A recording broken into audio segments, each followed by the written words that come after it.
So there's a Brentford panelist. On the chat, we're silencing. Mary Ellen, could you also mute your mic, please? And Emma, did you have something you wanted to? Yes, I did. Thank you. Through the chair, I just wanted to advise committee, we are having some technical difficulties in the background, and the live stream is cutting in and out. But I am recording this meeting, and we do have a number that the public can call in on. So I just wanted to advise that we are having a few issues, but we are working on them in the background to get it working. Okay, thank you. Okay, thank you. I'll start over. Okay, thanks, Deb. We do require people to give us their history, and we ask for their previous landlord experiences. A lot of time people don't remember.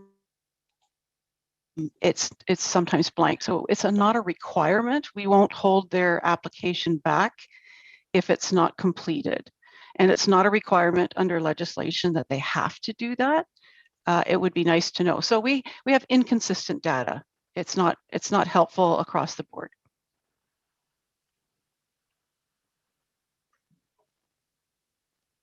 Any other questions, Councillor McCrory? Oh, you're muted, sir. Yes, thanks. I'm a lot quieter when I'm muted. Thank you for noticing. So folks that are coming to us from other communities that are looking for housing, they're looking for RGI housing, right? Yes. So in their communities of current residents, the RGI would certainly be tailored to meet the cost of living there, would it not? Rent geared to income is based on a formula of what your income is. So it's always 30% of your gross income. 30% of your gross income, regardless of the current rent rates in those areas. So the rate of subsidy folks get is no different in Toronto than it is in Paris. True, the rate of subsidy. The rate of their government income. It's the same in Toronto as it is in Paris. Right. So rent geared to income, we top up whatever the amount is that's between what they can afford and what the market rate is. Okay. Thank you very much. Thank you. Thank you, Councillor. Councillor Wall, I did have you next, but your hand went down. Or was your question asked? Yes. Thank you. Okay. Thank you. Then we have Mayor Davis. Thank you, Chair Weaver. So the question for staff, so this obligation to take somebody from wherever they come from, is that because of the requirements of the capital grants? Or is that because of the requirements imposed on us by some other legislation? Like what exactly is it? What law is it that requires us to do that? And what triggers it? Yes, through the chair, it's the legislation is the Housing Services Act 2011. It is the current act that governs the legislation of the responsibilities of the service manager. And in there, it outlines the requirements of how to manage a wait list and how RGI is to be managed. So that is the current legislation. And until it's changed by the province, that's the one that we will be following. Well, we can wear many hats. Can we set up another nonprofit housing corporation if the city funds it and we operate it outside of that legislation? Can we then, City Council, determine who lives in such a building, what the requirements will be? That would be a separate, not RGI housing. That would be below market housing. And I know it's another term that we use, but the new housing that we build now, we don't use rent geared to income. We use below market to help make the rent affordable. And I don't know if, those would be some interesting questions about, we restrict it according to age, or we can make it senior specific, or we can make it single specific. There are some things that are under discrimination laws that we're not allowed to discriminate for certain kinds of things. And so we would have to follow that legislation. So just to summarize, if we do, so the city council has that option. We can decide to, through our housing corporation, to establish housing outside of this legislation. And we can then set the rules, as long as we don't offend the Ontario Human Rights Code as to who lives there. Correct? Correct. Thank you. Thank you, Mayor Davis. Councillor Ferrier. Thank you, Mr. Chair. Just a couple of questions. One, through you to Deb. Another staff member said, there are gaps we're trying to fill. When I hear that, I see a lot of folks wanting, or maybe the better term is willing, to live in the county from the housing wait list. We're not sure if they're from the county. We're not sure if they're from outside the community or if they're from the city. But is it fair to say that there have been numerous resolutions over the last few decades passed at this committee to build more public housing and RGI housing in the county, but those were repeatedly denied at the Brantford City Council level, despite being supported by members of this committee over those decades? I'm trying to get to why we have a desire to live in the county from these folks, but not a lot of housing for them to actually live in. I can speak to some of that, and I'll let others speak to the other part of it. I know that we have been able to create some units in the county of Brant that maybe are more rent supplement units. So where we have private landlords that are willing to do an agreement with us, we can create units there. We do have some of the affordable housing built in the county, which are below market rents. And there are some RGI units there too. But you're right in terms of we need to ensure that we are building enough units everywhere across both the city and the county. I believe Mary Ellen's waiting to answer. Okay, go ahead, Mary Ellen. Through the chair, we are aware that there was an initiative back in 2006 to potentially build affordable housing on a county site. That was through the Affordable Housing Program, whereby private sector proponents would come forward and get grants to keep affordable units for a 20-year period. That particular project did not go through, but we did work with the municipal nonprofit at the time and suggested many other alternatives to build on that particular site. That is the one that I am aware of that hasn't gone through since my time in Brantford, if I could add. Thanks. Thank you so much. Two more questions, if I can, Mr. Chair. Just theoretically, just as a best practice for social cohesion and sort of determinants of health and healthy communities, it's best to spread out hard to serve community members. It's best to spread out public housing amongst a large landmass, as opposed to, the opposite of gentrification, ghettoizing certain neighborhoods. Is that a fair comment to make?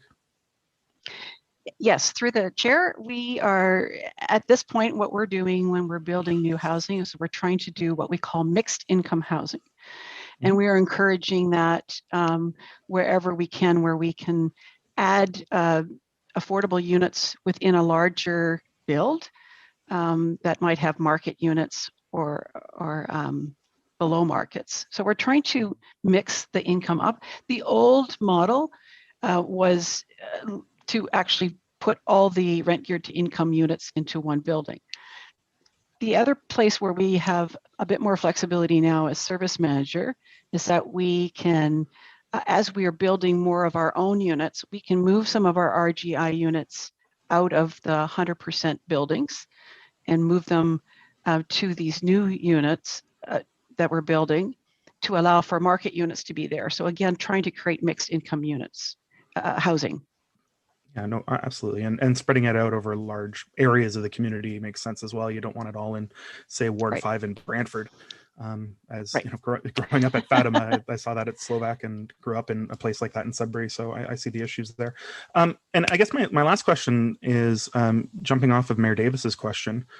He asked about if the city can create a nonprofit housing corporation to get over some of the potential human rights and other issues that might come up when it comes to public funding. I guess my question would be, can the county set up the same? Point of personal privilege, Mr. Chair. I did not say to get around the Ontario Human Rights Code. I said, in fact, you have to comply with the Ontario Human Rights Code. Okay, sorry, I misspoke. Okay, thank you, Councillor. So can the county set up the same sort of idea of a county-led nonprofit housing corporation and do the same to direct county residents in need off of the Brantford wait list and get them housed? Because when we see 79 people from the county of Brant needing to get off of the list and get housed, that's a relatively small number, and we're looking at in a future item relatively big money numbers. So is that something that's technically doable for the county that would also help the city get their wait list down, or our joint wait list down? Through the chair, it is beneficial for every group to be looking at ways to create more affordable housing. And I know the county is certainly interested in looking at options of their own. And so I'll let them speak specifically to that. Okay, thank you. Thank you, Councillor. Any other speakers? Okay, seeing none. So item 5.1.1, Brantford Brant waiting list information and updates. I believe we just need to vote on this item now. So all those in favor? Thank you, that carries. The next item is 5.1.2, which is a HIFIS annual and first quarter report and homelessness by name list information update. And Mr. O'Hara was going to speak to that item. So Kevin, if you could give us a brief update of the reports, and then we'll proceed on to questions. Thank you, Mr. Chair. I hope everyone can hear me and my microphone doesn't cut in and out and we don't have the technical difficulties we did before. I'm Kevin O'Hara, I'm the manager of Housing Stability. It's great to see everyone this morning. I'll give as brief an update as I can. We are presenting this report to committee as requested by committee. We actually, as the committee might recall, again, sensitive to acronyms, I'll clarify that HIFIS stands for the Homelessness Individuals and Family Information System, which is a bit of a mouthful, which is why we refer to it as HIFIS. And it is a software tool that was provided through our Reaching a Home agreement, the city's Reaching Home agreement with the federal government, in particular Service Canada. And committee requested regular updates on the progress of implementing and using HIFIS as a tool in our local homelessness system of care. So this report provides an annual update, as well as some statistical information for the full first quarter of 2021. If a committee recalls, last time we presented a report around HIFIS, sort of setting up a template of how we were going to report quarterly, as also requested. We didn't have quite the first full quarter of 2021. This report does have that. Again, repeating that HIFIS is in place now. It's being used by all of our local providers of emergency shelter beds and our housing with supports shelters in Brantford and Brant County. It's a key resource for the Housing Resource Center as well to coordinate admissions into the homelessness system of care. And it's being used by the HRC and all the providers to document various supports to the clients experiencing homelessness. So for example, in this report, through HIFIS, we know that between January 1st and March 31st this year, over 260 unique individuals accessed emergency shelter services, and 51 unique individuals utilized housing with supports. Further, the Housing Resource Center assisted 555 households with case management services, and that included 107 households that were provided Housing Stability Fund assistance to retain or access permanent housing. And then the ultimate outcome of implementing HIFIS that we talked about in this report, and implementing its associated processes and tools with all Brant County and City of Brantford shelter providers, is establishing a coordinated access system of services to persons experiencing homelessness. So we just talked about the coordinated access of a wait list for affordable housing, and HIFIS is a tool that will be used to help have a coordinated access system of services that we can apply to those persons experiencing homelessness. And it's being labeled by the province as well as the federal government as a by name list. So a by name list is a living and constantly updated real-time list of clients that are experiencing homelessness, which enables advocacy and perhaps policy decisions by a committee and council for homelessness services and solutions. It helps inform upper level governments around what the condition of homelessness is in the various communities that are delivering the by name list through HIFIS especially. It serves as a systems planning tool to prioritize clients for services, and it actually enables some system performance evaluation. So we can look at what is the inflow, why do people come into homelessness locally in particular, and get that local picture, and what is successful at flowing people out of the homeless emergency shelter system. And then lastly, in this report, we wanted to give the committee a brief update about the point in time count, or the PIT count, another 3-letter acronym. But the point in time count, of course, has been going on for a little while now, I think since 2016 and 2018. And we finally were able to run a point in time count after it was delayed for over a year. It observed all the COVID safety protocols. It happened last Wednesday, and we had some administrative counting that went on Thursday and Friday. We were able to do that thanks to the services of essential community outreach workers. So we didn't have volunteers in the community. It wasn't allowed with the COVID safety protocols. But emergency or essential community outreach workers, I should say, emergency shelter staff, staff with the Housing Resource Center, as well as community partners, including the hospital system, Brantford Police, Haudenosaunee, Brantford Native Housing, and staff with the County of Brant Community and Protective Services Department, all assisted with the PIT count last week. And finally, in terms of the value for the county in this report, I'll just speak briefly to that in terms of homelessness and HIFIS and what we're looking at here. That Service Canada Reaching Home Agreement and the provision of HIFIS to establish a by name list, it provides the benefit to the city and the county around our by name, the people that are in the by name list. We get people that are from our whole community that are experiencing homelessness, and we can try to address services. And the budgeted contribution to the municipal portion of our homelessness budget this year is $53,735. That's the county contribution to our homelessness budget in 2021, which is about 6.8% of the total municipal cost this year. The city's municipal cost is over $730,000, and I will point out that we do provide in homelessness support to a County of Brant housing with supports provider, and that support is over $260,000 this budgeted year, or about 33% of the 2021 municipal homelessness budget. So this report covers all of those updates, and I'd be happy to answer any questions that any has. Thanks, Mr. Chair. Thank you, Kevin. Is there any questions from members of the committee? I see Councillor Miller, please go ahead. Yeah, thank you. Thank you, Mr. Chair. Through to Kevin. Just a quick question. That HIFIS, that information, can you access other municipalities' information, or can they access ours? And I'm only wondering in case somebody moves from service provider to service provider, and you can find out a little bit about them. So I'm just wondering if that information is available to other municipalities. Thank you for the question. Through the chair, Councillor, there are privacy agreements and consent agreements that each client would sign, and we would have to get client consent for other service manager areas that are participating in HIFIS to have that information shared. There was a privacy impact assessment, of course, of delivering the system. So it is potentially possible, but it isn't something that's readily available. The privacy of the clients is necessary, and some clients might not give consent to form a profile in HIFIS, which is important.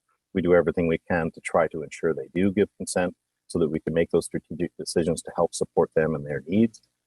But there are client consent requirements in place for sure. Okay, appreciate it. Thank you. Thank you for the question, Councillor Miller. Any other questions? Okay, I will call the question on this item. So it's item 5.1.2, the HIFIS annual and first quarter report and homelessness by name list information update. All those in favor, please raise your hand. Thank you, that carries unanimously. That brings us to item 5.1.3, which is the Live Well Brantford Brant Q1 quarterly reports. And Hi, it's Deb Schlechter again. Sorry. Go ahead, Deb. Okay, I'm going to give a few opening comments about this report. The Live Well report is really about 3 programs wrapped into one. So there are 3 components. One of them is the supportive housing that's at Marlene Avenue for high support needs. Then there's also the housing with supports at Winston Court for those with medium support level needs. And then we also, the 3rd component is the rent assistance and supports to youth. So that's what we call the Live Well Brand for Brand program. The program started in April 2018 through funding through the province's Home for Good grant. And there was also a capital component, which was for the construction of Marlene Avenue. So I'm really focusing on the program side. The program side was operated through an external service provider until December 2020, when the city decided to move to a city-operated program for 1 year. And this report is to give an update on the transition to the city-operated program effective January 2008 on activities in the first quarter 2021. Overall, the transition has been very smooth, and there have been many positive outcomes. I want to just highlight 2 of those. One is the Rapid Access Addiction Medicine Program, that's RAM, R-A-A-M clinic, where we have medical assistants coming on site at Marlene Avenue to do assessments for the tenants there, where they can assess their physical, mental health, addiction needs, and then refer them to appropriate resources. We're also going to be on site at Winston Court, and we've set up a space with proper access to their electronic system so that they can do their assessments privately with the tenants. So we're very excited about this, and it'll be giving our people involved in this program very appropriate, tailored services. The other highlight is just our community gardens that we're just getting started. We've got the beds ready to plant. Of course, we're waiting for the better weather, but we're got some tools and people in the building who are very excited about doing gardening. And so we're excited to see that piece happening. So there will be quarterly reports on this program through the year. And then there's a more extensive evaluation report coming to you in the fall, which when you can decide at that point the long-term plan for this program as to whether it's a city-led one or an external provider. So I'll stop there to answer any questions. Thank you for that, Deb. Councillor Sless, please go ahead. Thank you, Mr. Chair. Deb, what's the source of income for the residents there? Through the chair, the source of income could be anything. Primarily, it's folks that are on disability, Ontario disability, or perhaps on Ontario Works. There is one person now who's just got a job, so there's some employment income. So again, there's a variety. There's some seniors there who are on seniors pension. Okay, I'm just wondering then, it sounds like everybody has a reliable source of income, if I can put it that way. It's not like the people are experiencing layoffs and that type of thing. That they're all receiving a monthly allocation of money from one source or another. Is that fair to say? Through the chair, I would say that the people who are living at Marlene Avenue are people who are very, very low income. They're on fixed incomes, usually government support programs. So they would not be able to afford typical rent in the private sector. No, that's not my question. My question was, they have a constant and reliable source of income, whether it be high or low. It's a constant, reliable source. Yes. Okay, that was my question. Then I'm wondering, how do we get, I think in the report it said there's 3 that are in the arrears and are going through eviction. How does that occur? Through the chair, there are many reasons why somebody may not work out well in this program. It's similar to addiction programs. Sometimes people take many tries before housing works for them. And sometimes our housing programs don't fit necessarily to the person's needs. So there are particular cases where people are not paying their rent, even though they should be or could be. They choose not to. And sometimes they also choose not to access the income sources that are available to them, and they're required to. So we then have to encourage them strongly through either our support workers, or that's when we start to service the notices. So when somebody gets evicted from Marlene Ave, do they go to a shelter then? Through the chair, there are many options of where people could go to from Marlene Avenue. They could go to a hospital, they could go to a correctional institution, they could go to a shelter. Our goal is to keep them housed as long as that makes sense, up to the point of endangering others or their own safety. Okay. And I guess finally, I think Councillor McCreary asks this all the time, and I forget the answer he keeps getting, but do we have the ability to ensure that their rent is paid out of their allocation from a government source? Through the chair, we do require a direct deposit of rent from their income if it's a source that we can get funding through. There are times where people refuse to access that source of funding, so we can't require a direct payment. So they're living there and have no income at all? True. How do they get past the admittance part? Well, sorry, through the chair. It's complicated, as you can tell. It's not. These are folks who have been homeless for many, many years. They do not necessarily trust the system. They don't often have access to systems. They've burnt bridges between systems. So it takes a while to encourage and help people realize that this is, to stay here, you need to be able to pay your rent. So there's a lot of work that is done through the support staff to help them see the consequences of their action and hope that they will change those decisions. Okay, thank you. Thank you, Councillor Sless. Is there any further questions? Okay, seeing no, Mayor Davis, please go ahead. Thank you very much, Chair Weaver. Great report, and I'm glad to see that there's an ongoing effort to improve Marlene Avenue. But a question for you, what is the demand for that Marlene Ave type supportive service? You know, that was our first attempt at it, and I know we provide some supports to people in other buildings, whereas in Marlene Ave it's fairly intensive. So what's the demand for this kind of a? Yes, through the chair, there is a big demand for this service. Unfortunately, it is critical for those who are not able to live independently without a high level of supports.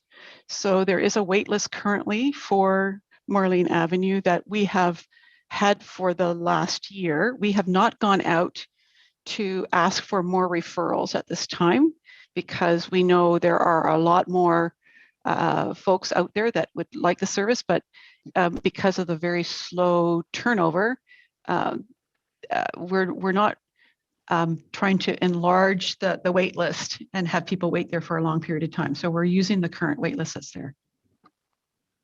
Right, it's not like a shelter where it's temporary stay. You're trying to transition these people to more permanent housing with fewer supports. Okay. That doesn't happen overnight.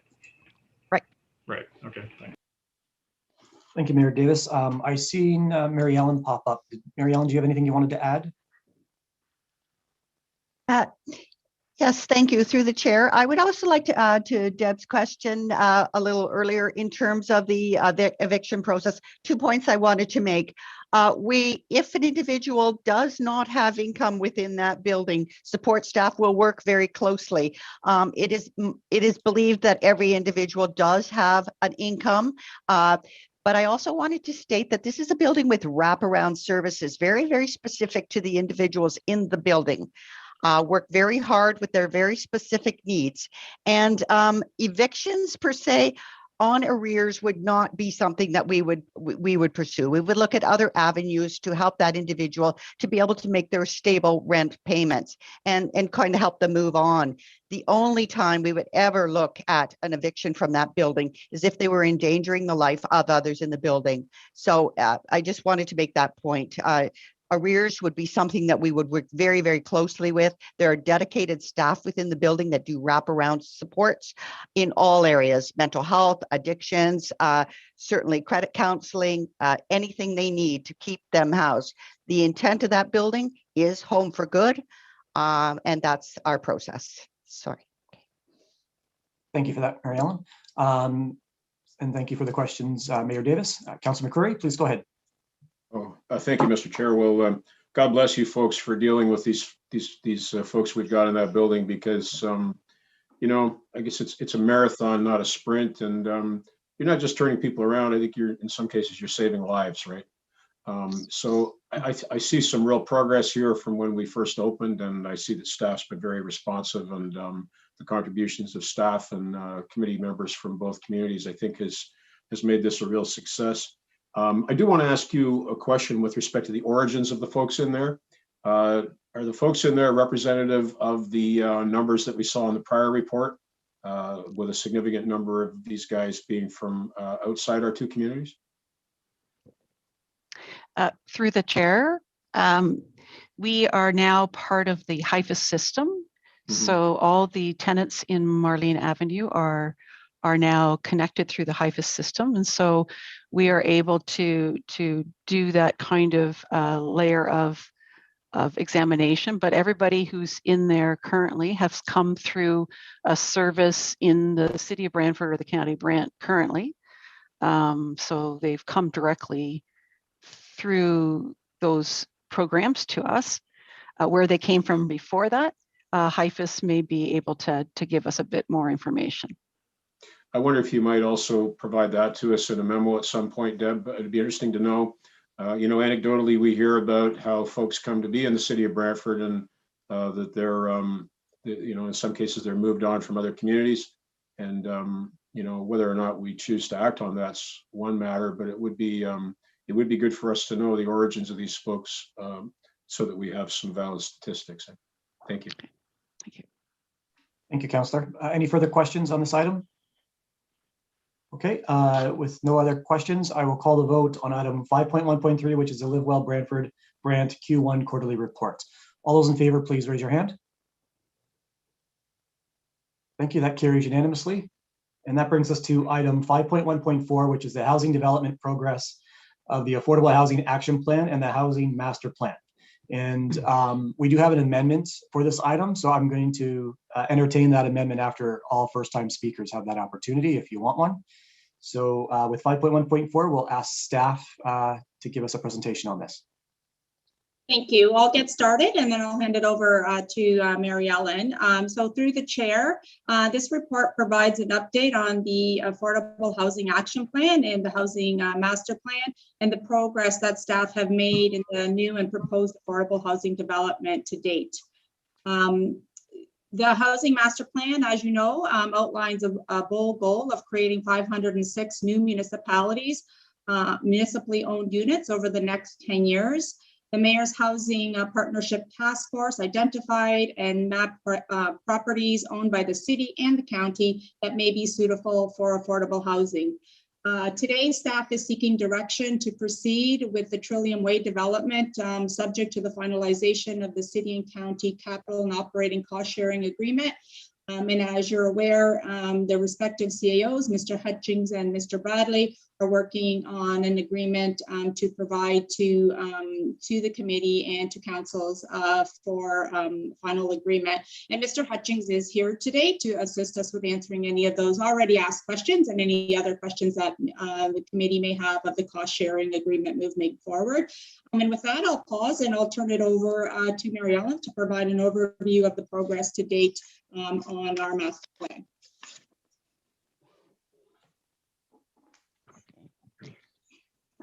Thank you, Marlene.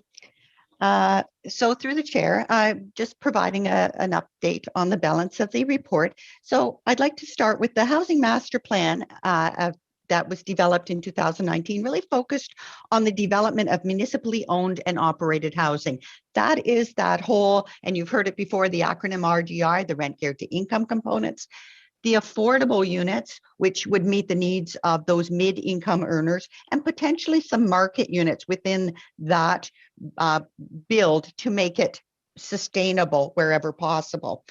The Mayor's Housing Partnership Task Force Action Plan focused on stimulating a range of housing options across the different types of developers. So that would include private sector developments, those perhaps with some in-kind contributions from a faith group, or developing those additional units through our co-op and nonprofit housing providers.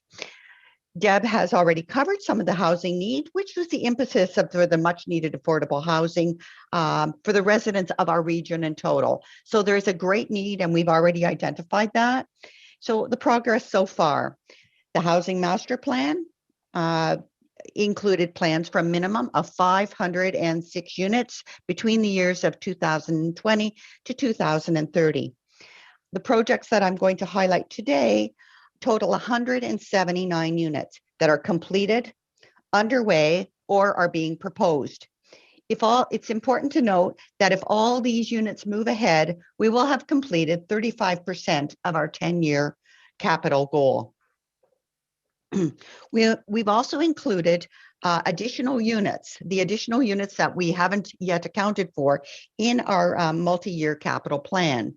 Although we don't actually have locations for those units and we haven't decided where they're going to be, we have sort of put that placeholder over the next several years in our 10-year capital plan so that we can plan for funding towards those units.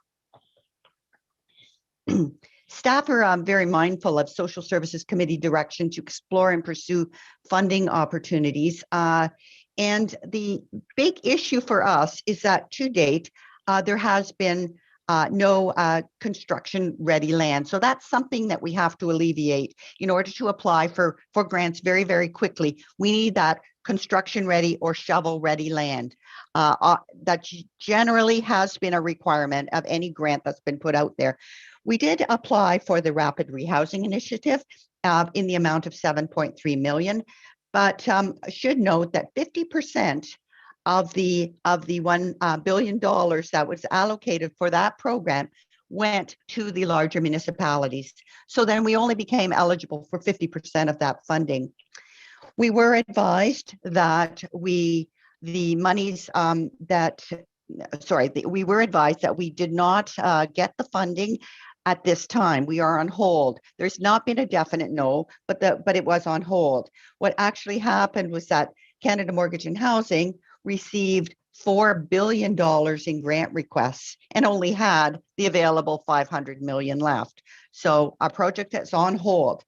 On a good note, the new federal budget that was announced on April 19 contained $1.5 billion in rapid rehousing funds. So we're hopeful that they will take that second look at our proposal. Through the Mayor's Housing Partnership Task Force, we did the inventory and mapping process. Sites were identified, and we'll continue to work with the county to add additional sites for affordable housing. So that is a living, breathing document. We've updated it in terms of what we knew at the time, but we will continue to add properties. Housing staff are also at this time preparing for a procurement process to hire a planning and engineering consultant that will focus on moving a number of those sites that have issues to construction ready, or often what we refer to as shovel ready. The housing master plan estimates the cost for these 506 units to be $106 million. It is estimated that we might be able to access grants that would total that $55 million. I would like to go through some of those 179 units at this time. So further to Deb's report earlier, she talked about the 30 studio apartments that were completed in 2020. We did have some hiccups with that particular project, and that was the Marlene Ave project. We were able to pivot, using that word, and this resulted in 30 individuals or couples who are not currently residing in shelters or sleeping in the rough. It's a challenging building, as we've noted, harm reduction model for the region's most vulnerable tenants. So this really is the building that houses the region's most vulnerable. These clients will need ongoing supports, and hopefully we will work to transition some tenants out. As mentioned earlier, one individual has gained employment. That individual had not been employed for many, many years while living through the shelter system. So that is a really good sign that that building is working as it should. Adding to that number, we have case homes currently under development at the 18 Sturton. Construction is underway for the 4 tiny 4-plex homes. Now, I would like to note that the case home project, the 4 tiny homes as one building, this was a developed in Brantford approach. We actually developed that design. We looked at the tiny homes design and thought there has to be a cheaper way with mechanicals coming through the building and making it a 4 tiny home 4-plex, again, under development. Now we add to that the 25 studio units at 177 Colburn Street that we are in progress now. What I am happy to report is that that number has now changed to 26 units. That's a bonus unit that the developer was able to find within the footprint of the building. This bonus unit is at the same cost. So it's now moved from 25 units to 26 units, if you're wondering why that number changed.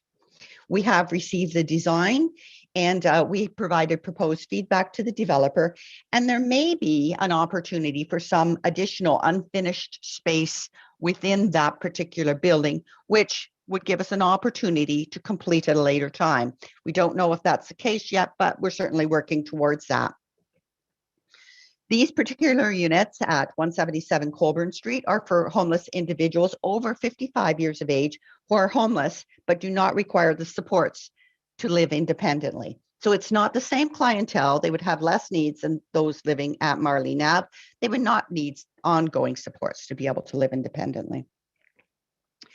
Today, we are here seeking permission to proceed with the 49-unit development outlined in the feasibility study on the vacant lands at Trillium Way in Paris. This is a combination of 1 and 2 bedroom units. It should be noted that there are only 6 other units of municipally owned housing that can accommodate families in the county. So that's an important piece, the addition of the 2 bedroom units there.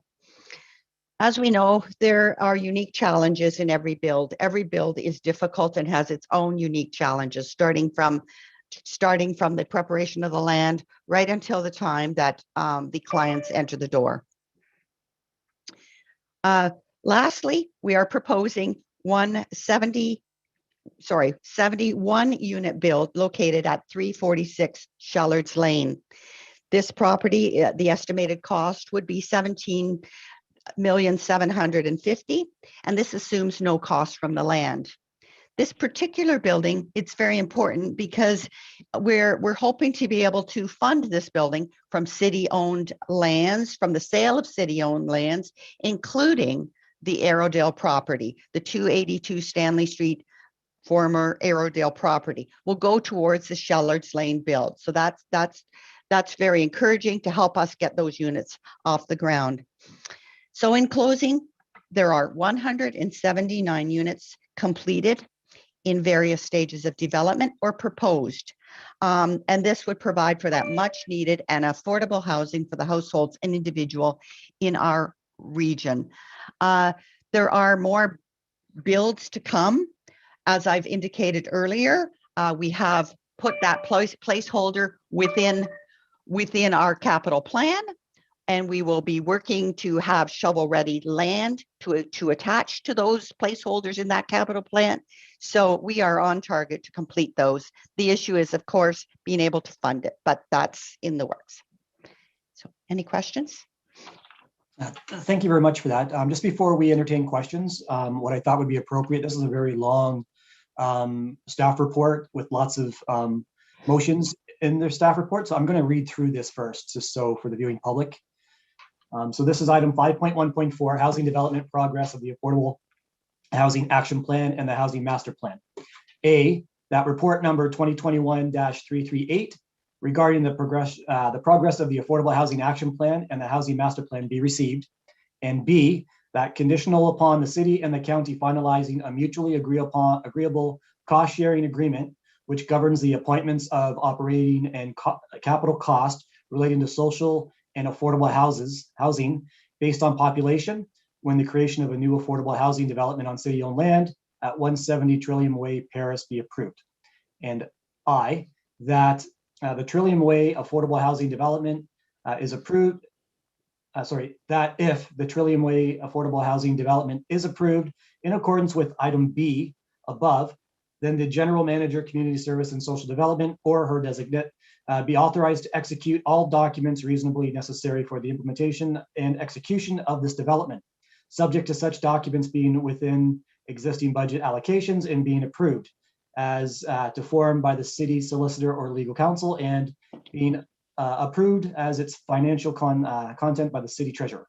And the new development be funded as follows: $187,500 from the development charges reserve, and $200,000 from the Ontario Priorities Housing Initiative grant, and $2 million borrowed from development charges, parking reserve fund, and repaid through future development charges receipts, and for $9,912,500 from the issuance of debenture, and that the total amount of debenture financing requirements be replaced if at such time these funds are available from eligible third-party grants and funding, and that the necessary bylaw to authorize the affordable housing development at 170 Trillium Way, Paris, and make provisions for financing the project be forwarded to council for adoption at the appropriate time. So that is the what we're here to discuss at this point. I do have two speakers in the queue, so Mayor Davis, and that'll be followed by Councillor Bell. Thank you, Sherry. Actually, I'd like to speak, but I got a lot of questions, okay?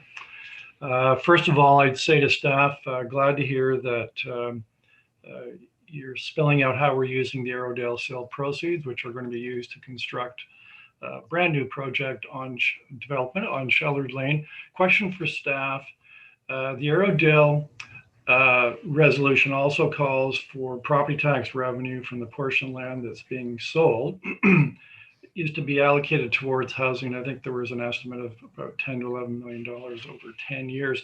What will that money be used for?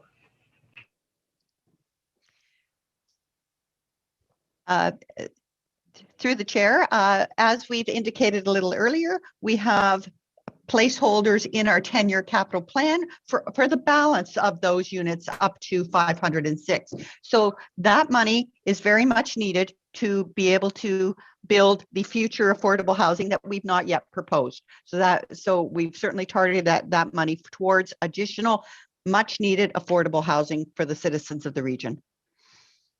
Yeah, back to Shellard Lane. So if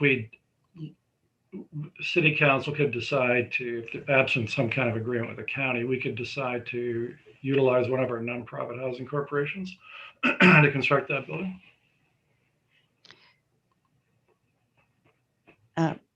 Or would you get back to me on that one? I know I haven't asked you that question. Well, through the chair, we would look at a number of options. We could build it under a municipal nonprofit. I'm sorry, I'm not really clear. I think we'd have to get back to you. We could build it in a number of ways. All right.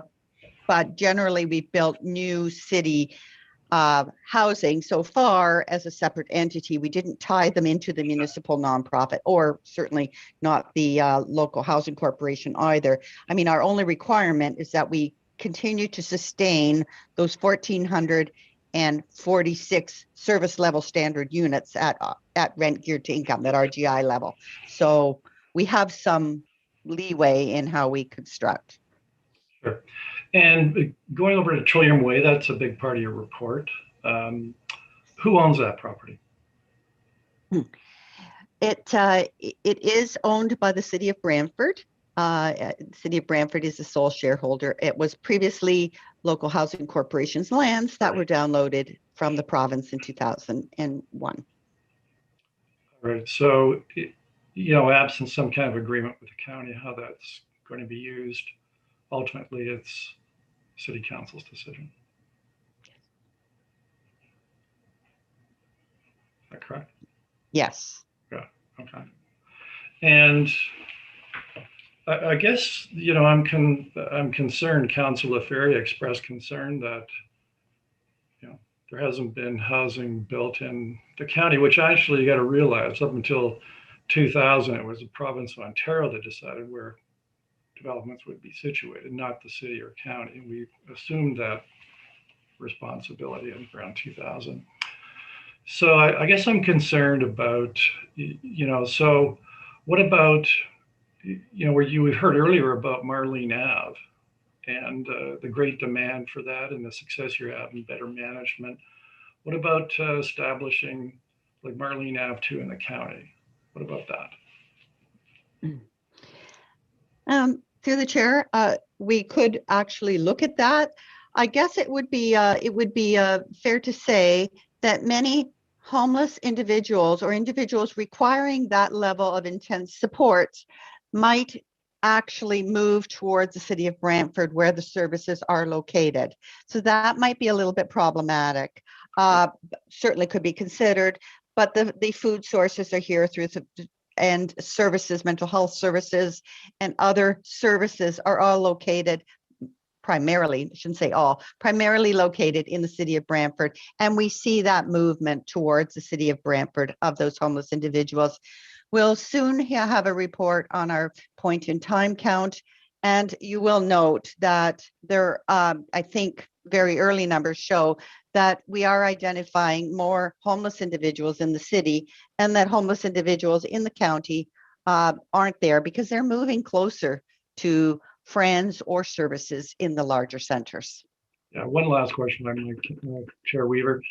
So this goes to the CAO and kind of from where Councillor Bell was asking questions this morning.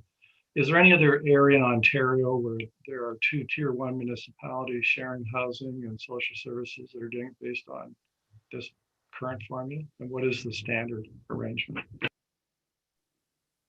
Standard, if I can through you, Mr. Chair Weaver, the standard arrangement is 66% of municipalities or the population in Ontario are doing cost sharing through weighted assessment.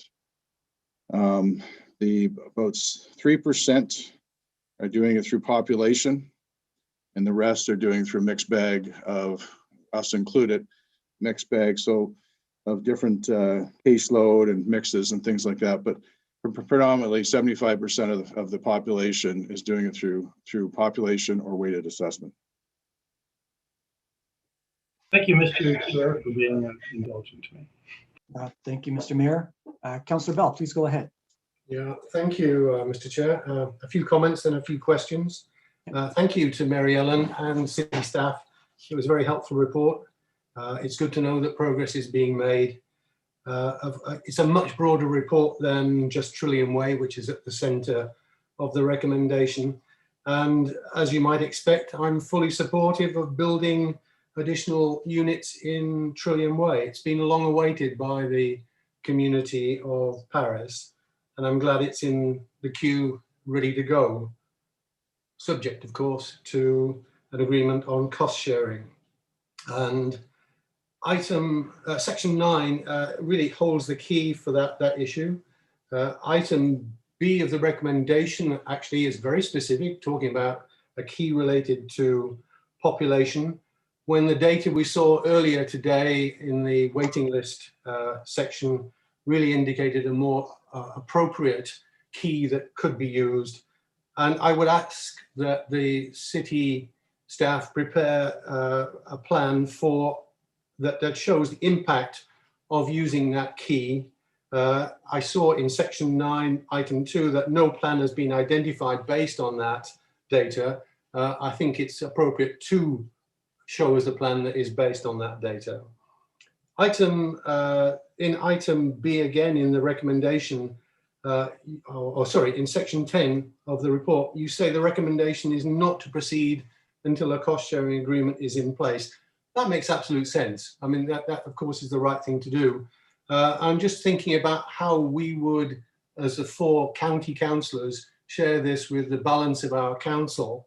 I would like to see a business plan for the development and a draft project plan. I know if I don't have that, I'm going to get asked questions that I won't be able to answer. So if city staff could deliver that to us, I would appreciate that. If I could just move on to a couple of other thoughts about the broader picture. Sorry, Councillor Bell. If I could just interrupt you, I just wanted to have staff respond to that.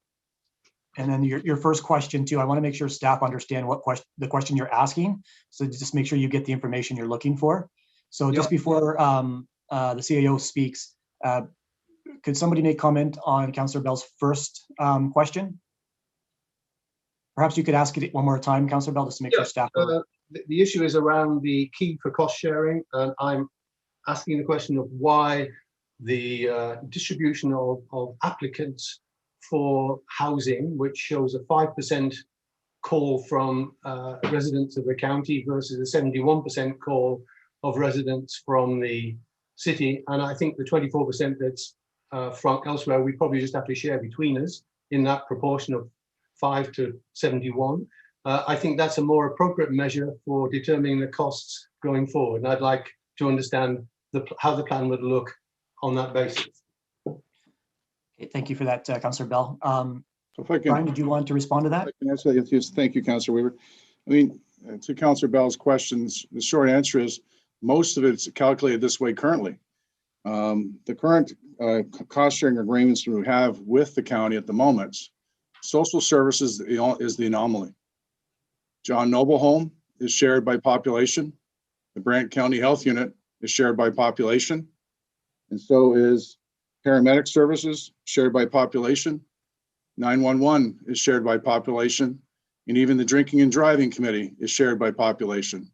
The only thing that's not, that we have to take addresses for, is social services, people on Ontario Works, people in housing, and people in children's services. We have to take addresses for. We don't do that in our long-term care, our paramedic, nor the Brant County Health Unit. So the proposal has been population-based, and that's we currently do a caseload mix. It's not on where things have resided. As the service system manager, we have a plan that was approved by this committee and went on to council to approve of 506 units. There was a mayor's housing task force that said, how are we going to finance this? How are we going to work together? It looked at mapping on that. And when I say mayors, it was plural mayors, both mayors. It was approved. In that, it said the county would be paying on a population basis of $15 million. We do not have yet to receive a recognition that the county will be paying its $15 million based on population, which everything else is cost shared on. And I just mentioned 66% of population is done a weighted assessment. The county would like to do that. We can also entertain that as well. But right now we're considering population. Thank you. If I could briefly respond to that, simply because a different mechanism is used for other measures doesn't mean that that mechanism is the correct measure for this particular mechanism. I think Mary Ellen was very clear about, in answer to the mayor's question about would another Marlene Avenue building in Paris work, and the answer was no, and that's because there's a different dynamic here. If I'm, in my role as chair of the Board of Health, it's quite clear and quite obvious that we split the costs on the basis of population because everybody benefits equally, whether you're in the city or in the county. That is not the case, and certainly not the case in terms of housing, and it's not the case in terms of homelessness. So I think we do need to step away from what is the common measure and look at what is the appropriate measure, which is the one that I've suggested, and I would like to see a plan based on that. Thank you, Councillor. So you have gone over your time, but that's partially my fault for interrupting you. So I just wanted to allow staff time to answer that question. So Marlene, are you able to respond? Or will Brian be? Yes, we can provide that. If this committee provides a staff direction to us, we can provide that calculation. If the councillor so wishes, and this committee provides that direction, we can go in that direction. Yes, thank you. With respect, Chair Weaver, I asked another question, which was, could I get to see the business plan and the draft project plan, to which I still need an answer.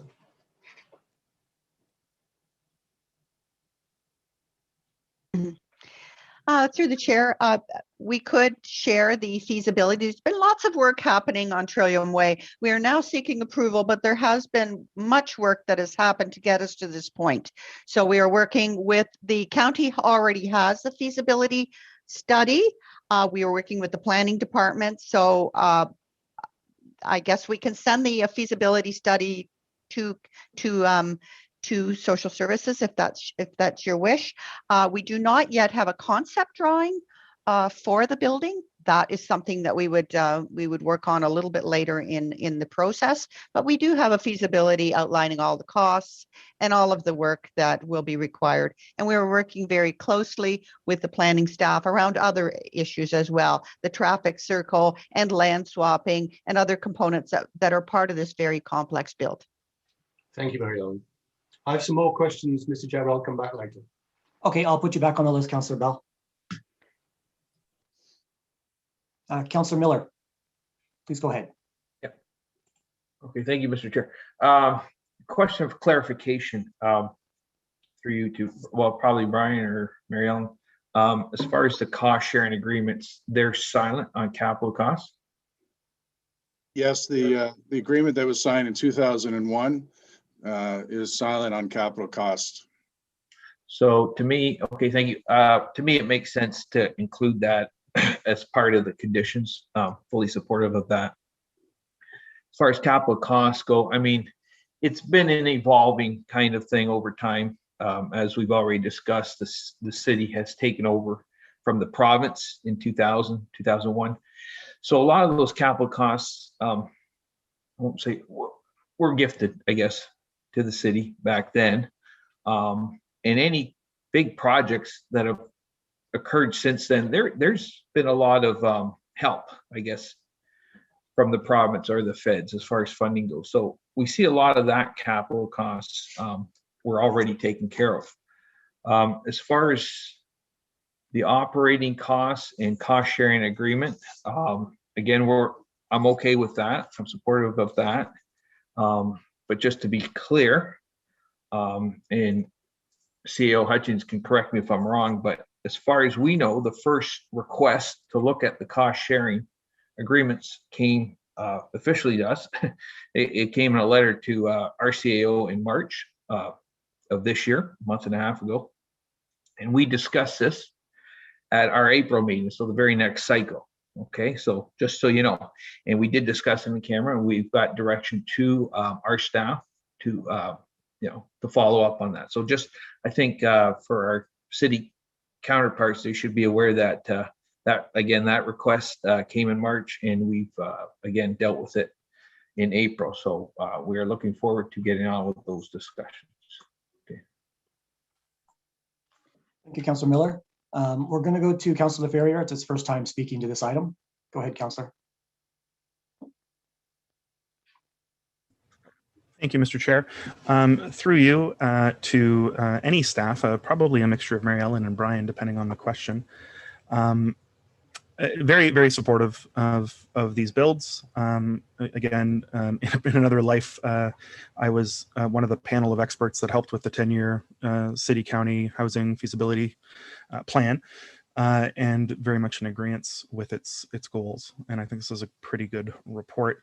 But as has happened in the past, and just to clarify, because Mayor Davis did ask a question about this, and I know hearing this from Councillor McCreary several times this term, that we did have items approved at this committee previous term to build in St. George that were approved by this committee and then not passed at the city council level, that were supported by the County of Brant as well, to spread those builds out and to work in partnership. So that's just to say that the same thing can happen here. Unfortunately, we have to sell this to both of our councils, whatever happens here. So when I ask these questions, I'm asking them in the spirit of trying to get that information and asking questions I know ratepayers, council and other councillors and staff are going to be asking us, and we need to have some of these answers. So it's also interesting too, because this is tied very directly to a big cost sharing piece and it's dependent on something, a bit like attaching housing builds to the outcome of like a boundary adjustment result. Like this is a larger issue that we've been talking at the edges on for several years, sort of two parallel processes. So some of my questions might be for CAO Hutchings as well. This one is for CAO Hutchings. By population, yes, I understand the desire for that.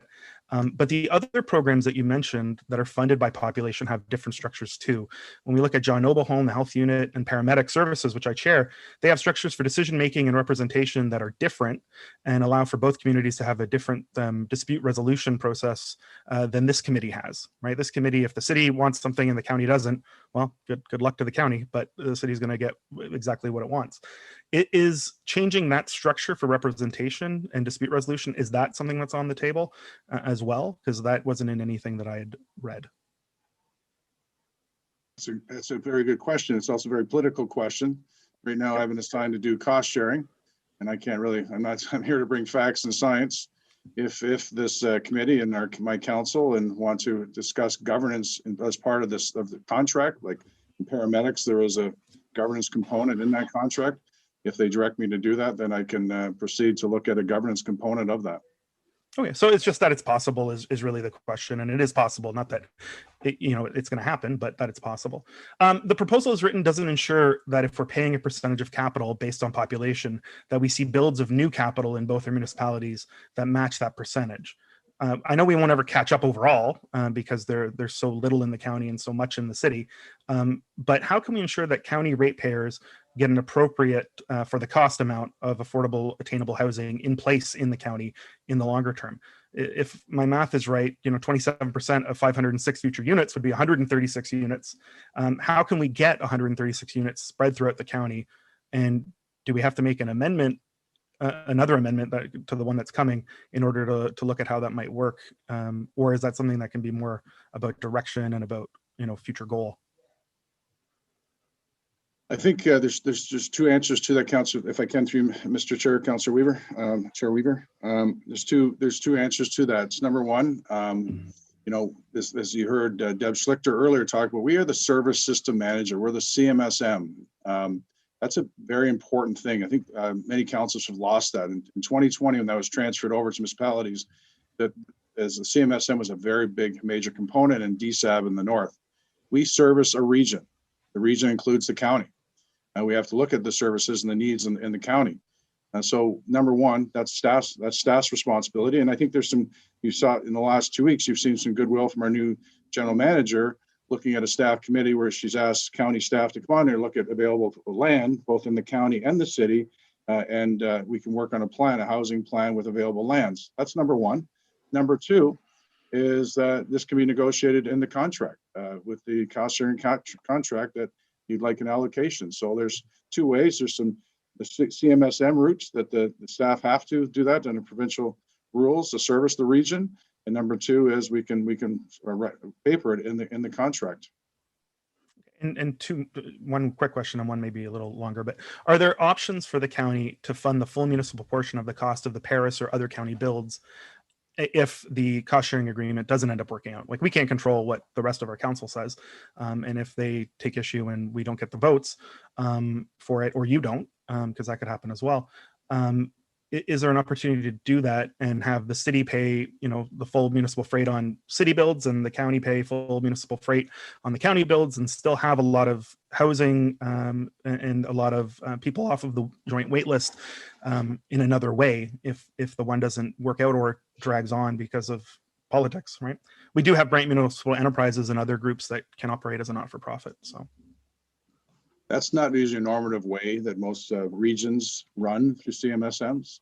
So I really can't answer that. It's usually a pooling, Councillor Laferriere, and it's usually a pooling effect with any other region or any other area, municipality area. It's usually a pooling effect. It's usually not our money, your money, that kind of feeling. It's usually a pooling, so it's a very difficult question to answer until we get into deeper discussions. I wonder too that my last question, sorry, just Councillor, request. You're over 6 minutes. I did allow you to go a little further because I'm not sure if you're going to get that second opportunity based on an amendment that may be coming, but so I wanted to give you a little bit more time. Did you want me to put you back in the queue just in case? Yes, please. Any other first-time speakers? Okay, I have Mayor Davis, and that'll be followed by Councillor Bell and then Councillor Ferrier. Go ahead, Mayor Davis. Yes, I'm not sure when you want me to bring my amendment, but I raised my hand not to talk about the amendment, but to say, you know, this 5%, let's be rational about this, and let's look at this. 5% is a snapshot in time, right? And I'm sure if you look back over 20, 25 years, some of the residents who reside in Brantford, you know, at one time lived in the county or had family in the county, and they fell into hard time, because people in the county, they can also fall into hard times, right? And if you do, you're almost certainly going to come to the city, because in the past, the province of Ontario, through its housing corp, didn't construct any housing in the county, and that's despite there being one built in St. George. And I don't know what happened. I wasn't on council then. The history has been in this area, primarily driven by the province of Ontario Housing Corp, is that housing for those in need has been in the city of Brantford to serve the entire region. Also, you know, there's a phenomenon that, you know, if you need certain services and you live in the county or grow in the county, your family's there, you're going to come to Brantford. I saw that when I was canvassing around the hospital. There's quite a community of people that live around the hospital that need access to, I mean, they could be on dialysis, whatever it is. And some of them I spoke to, you know, had originally lived in the county. So there's this migration for those that have a need for certain services. They're going to, and also it's very hard for someone who can't afford a vehicle, because there's no public transport between the city and the county. So if you're in the county, you fall into hard times, you're almost certainly going to come to live to the city. So I suggest, based on that, which is just common sense tells you that you know, taking this snapshot in time of, you know, those on the housing list that are currently in the county is pretty unrealistic. And I think that's why when you talk to other regions of the province, why almost everybody uses, you know, either equalized weighted assessment, which would be even more onerous to the county than population, because of the way people live their lives and what happens to them when they are in need. The other issue is, you know, this issue about Trillium Way, you know, it's more than about Trillium Way, right? The issue is the housing plan that came out of the mayor's, and that's S' housing task force, over the next 10 years. And so, and it's not going to surprise you to hear that as a representative of the city that, you know, I'm not particularly interested in seeing the city take on debt to finance a development in the county. And the majority of it, if the county is not committing to paying its proportionate share, I guess whatever that's going to be, of the future build, some of which would be in the counties, many of which obviously would be in the city. And so, you know, this is a 10-year commitment. Either the county's there or it's not. And I've been saying this for a year. I mean, this Mayor's Housing Task Force, this isn't breaking news. I mean, this recommendation was pretty much solidified last spring. And even before that, and the year prior, at this very committee, we've been having this discussion about cost sharing in respect to new housing developments, because of course there's no capital cost arrangement, and all the new housing developments require a big capital contribution, unlike in the past. So this has been an ongoing conversation, and you can tell that, you know, we got to get on and deal with this. So the need isn't going away, despite the diversion strategies, it's still there. And so we got to move along and find a way to get this done. Thanks. Thank you, Mr. Mayor. First time speaker, Councillor McCrory, and that'll be followed by Councillor Bell and Councillor Ferrier. Go ahead, Councillor McCrory. Mr. Chair, thank you very much. I want to reiterate what Councillor Ferrier hinted at earlier, and I do recall quite specifically and I don't recall where the build went after it didn't go to St. George, but there was an opportunity to build, I think it was a 15 or 25 unit building in the greater St. George area. In fact, I think it was in the city of the town of St. George, or village of St. George proper. And it, I think, was supported unanimously at Social Services. And I can't remember if Councillor Sless was on the committee then or whether it was Councillor Bucci, but I'm not clear on that. But it was supported unanimously by all members of Social Services, and I believe it was supported nearly unanimously at County Council, but it failed miserably at Brantford Council, supported, I think, by fewer than a handful of city councillors for many reasons, some of it being personalities, that were in play at the time. Some of it being parochial attitudes, some of it being the lack of a clear understanding of the types of issues that we've debated here today. You know, who pays what? How many units do we get? How many units do you get? The fairness in all this, you know, I don't know, but I see today that I see us headed down the same road here today. And I think it's absolutely essential that the two communities negotiate an agreement that's fair to both, and that's going to be not only fair to both, but politically palatable to each community's council. You know, I've worked at this this marriage of two communities for almost 20 years now, and we were making great strides, and we seem to have taken a left turn in the last couple of years here, and I'm very worried at what the outcome of some of our relationships are going to be. This is an instrumental moment in time here for us to negotiate this agreement going forward. You know, we can get back on track here with respect to what we were doing with respect to partnering on things, or we can go off the rails, and that's a choice that starts here today, I believe, folks. My other comment, I want to talk about what was mentioned about the lack of social service provisions in, I guess, primarily town of Paris. I believe we're looking at some decentralization with respect to how we deliver our social services programs in the city of Brantford, at least. And I think it's maybe appropriate for us to consider that there might well be a decentralized office, perhaps in town of Paris, perhaps in Burford, perhaps in St. George, so that folks that need to receive those services don't have to uproot from their families, don't have to move to Brantford, don't have to move to Hamilton, but could continue to receive those kinds of supports. And staff can comment on that after I run my time out, perhaps. So, and I do have, I'm not sure if the mayor is bringing an amendment. I believe I have one that hopefully will be first up, Councillor Weaver, when you think it appropriate. Thank you. Thank you, Councillor. Marlene, did you want to add anything to that? Thank you. Through the chair, I just wanted to answer Councillor McCreary's comment around decentralization, and he's absolutely correct. That is what we're doing moving forward. And I have had conversations with Mr. Bradley, and that we will be housing a team at the health hub in Paris, and we'll look at other sites as well to provide that services more locally as availability of space is available and as the services are required. So we'll continue to look at that and try to provide the services in the county at these decentralized sites as we move forward. And it's something that we're looking forward to doing as soon as the state of order is lifted. So thank you. Thank you. So we don't have any other first-time speakers in the queue. We have 2 second-time speakers.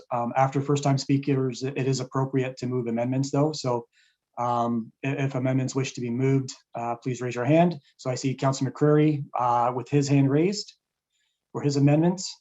And after Councillor McCreary's amendment, we'll go to Mayor Davis for his amendment. So Councillor McCreary, please go ahead.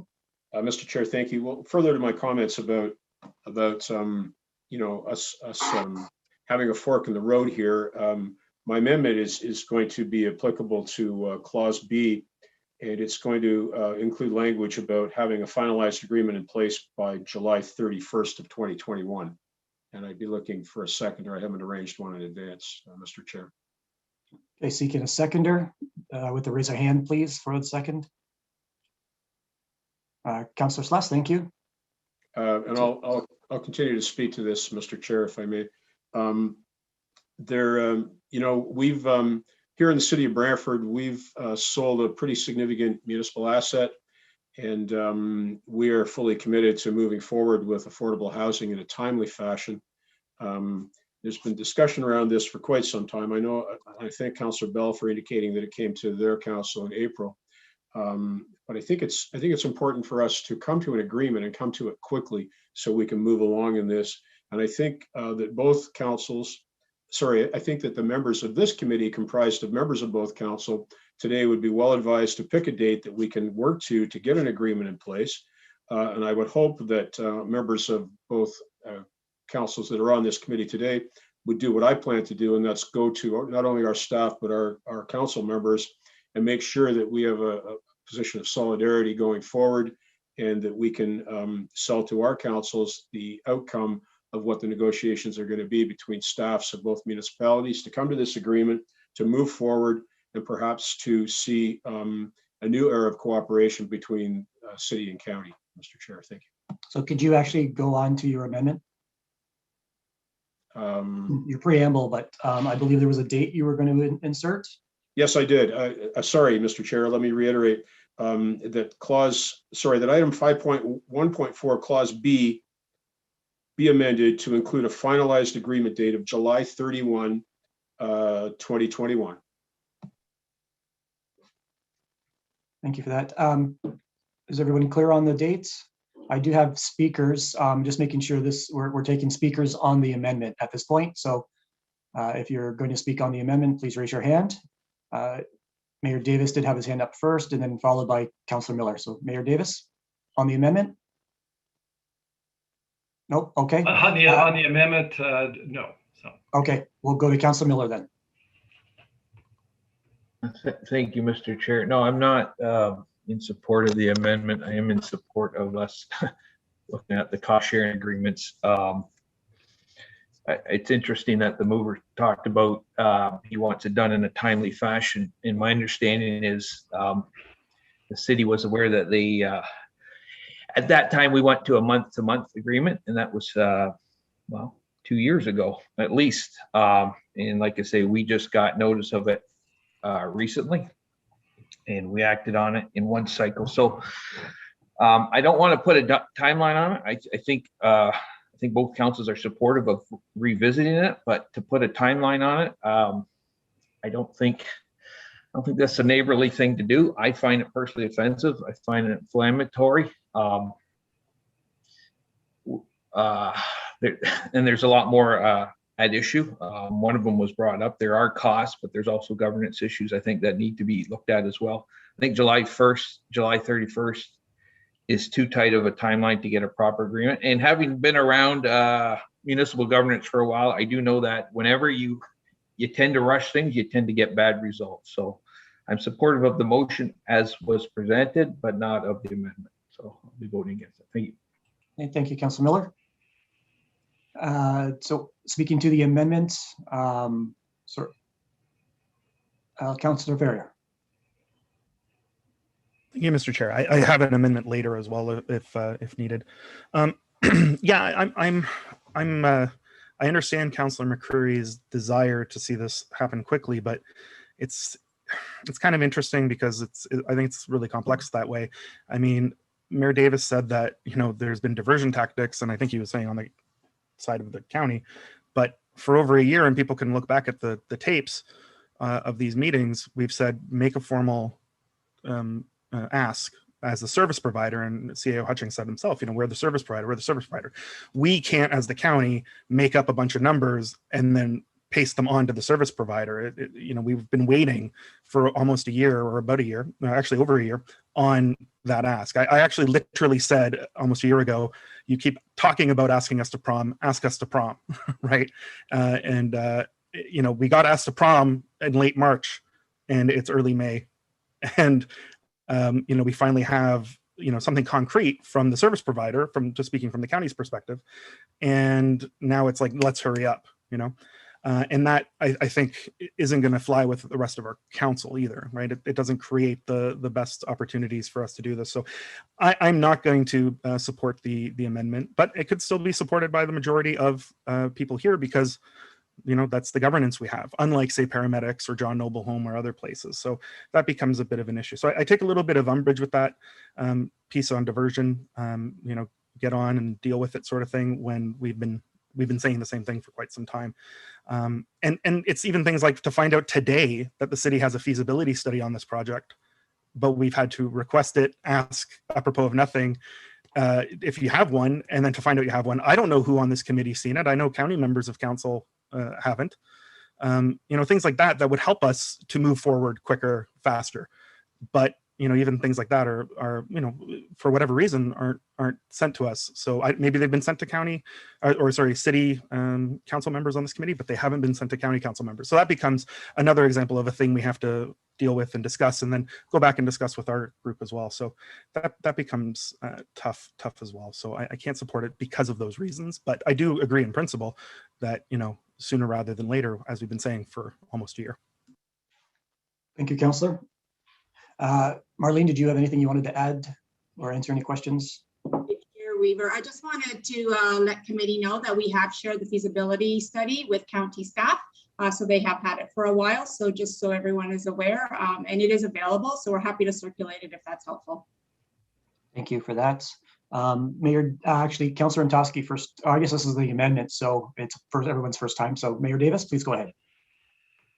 Yeah, Chair Weaver, I don't appreciate it when people, describe what I'm doing as creating diversionary tactics. I don't think that's very helpful, but I'm trying to deal with the facts. And what I was simply pointing out— Personal privilege, point of personal privilege. I did not say that. I said that the mayor said we did that. Like the mayor literally said diversion tactics.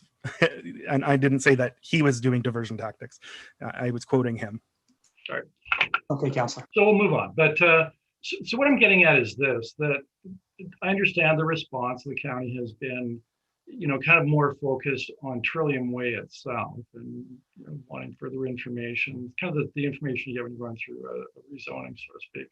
Whereas the bigger request is, because this is much more than about Trillium Way. I mean, Trillium Way is the first of this, and it's, is the county committed to a program over 10 years where we'll be sharing the capital cost of a number of builds, some of which will be in the city, some of which will be in the county. And I think that a date makes some sense because, here at the city, we would like to move forward with a housing plan where housing is actually built, all right?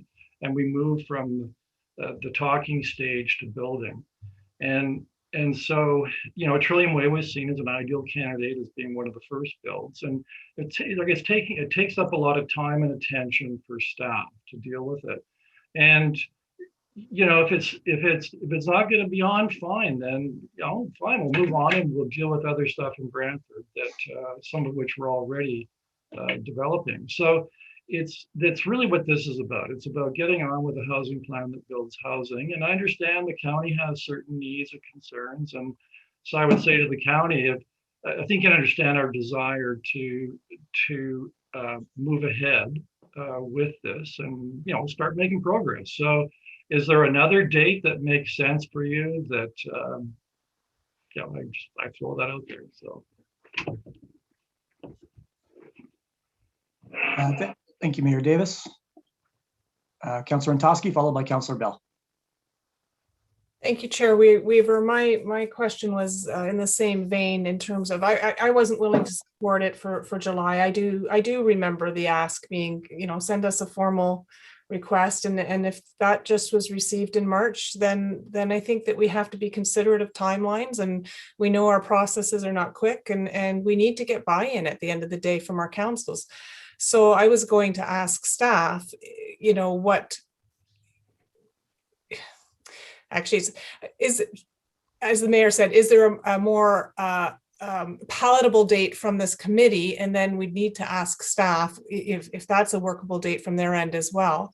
Quite frankly, I think Councillor McCreary hit it. I think that we've got a problem here, and I've been sitting here biting my tongue, and we're letting our politics get in the way, and we're forgetting that we are supposed to be focused on our vulnerable citizens in both communities, and that this is not about boundary issues. And yes, we have to work out a cost agreement. I have not heard anybody, saying that they don't want to work out a cost agreement, but it has to be fair to both.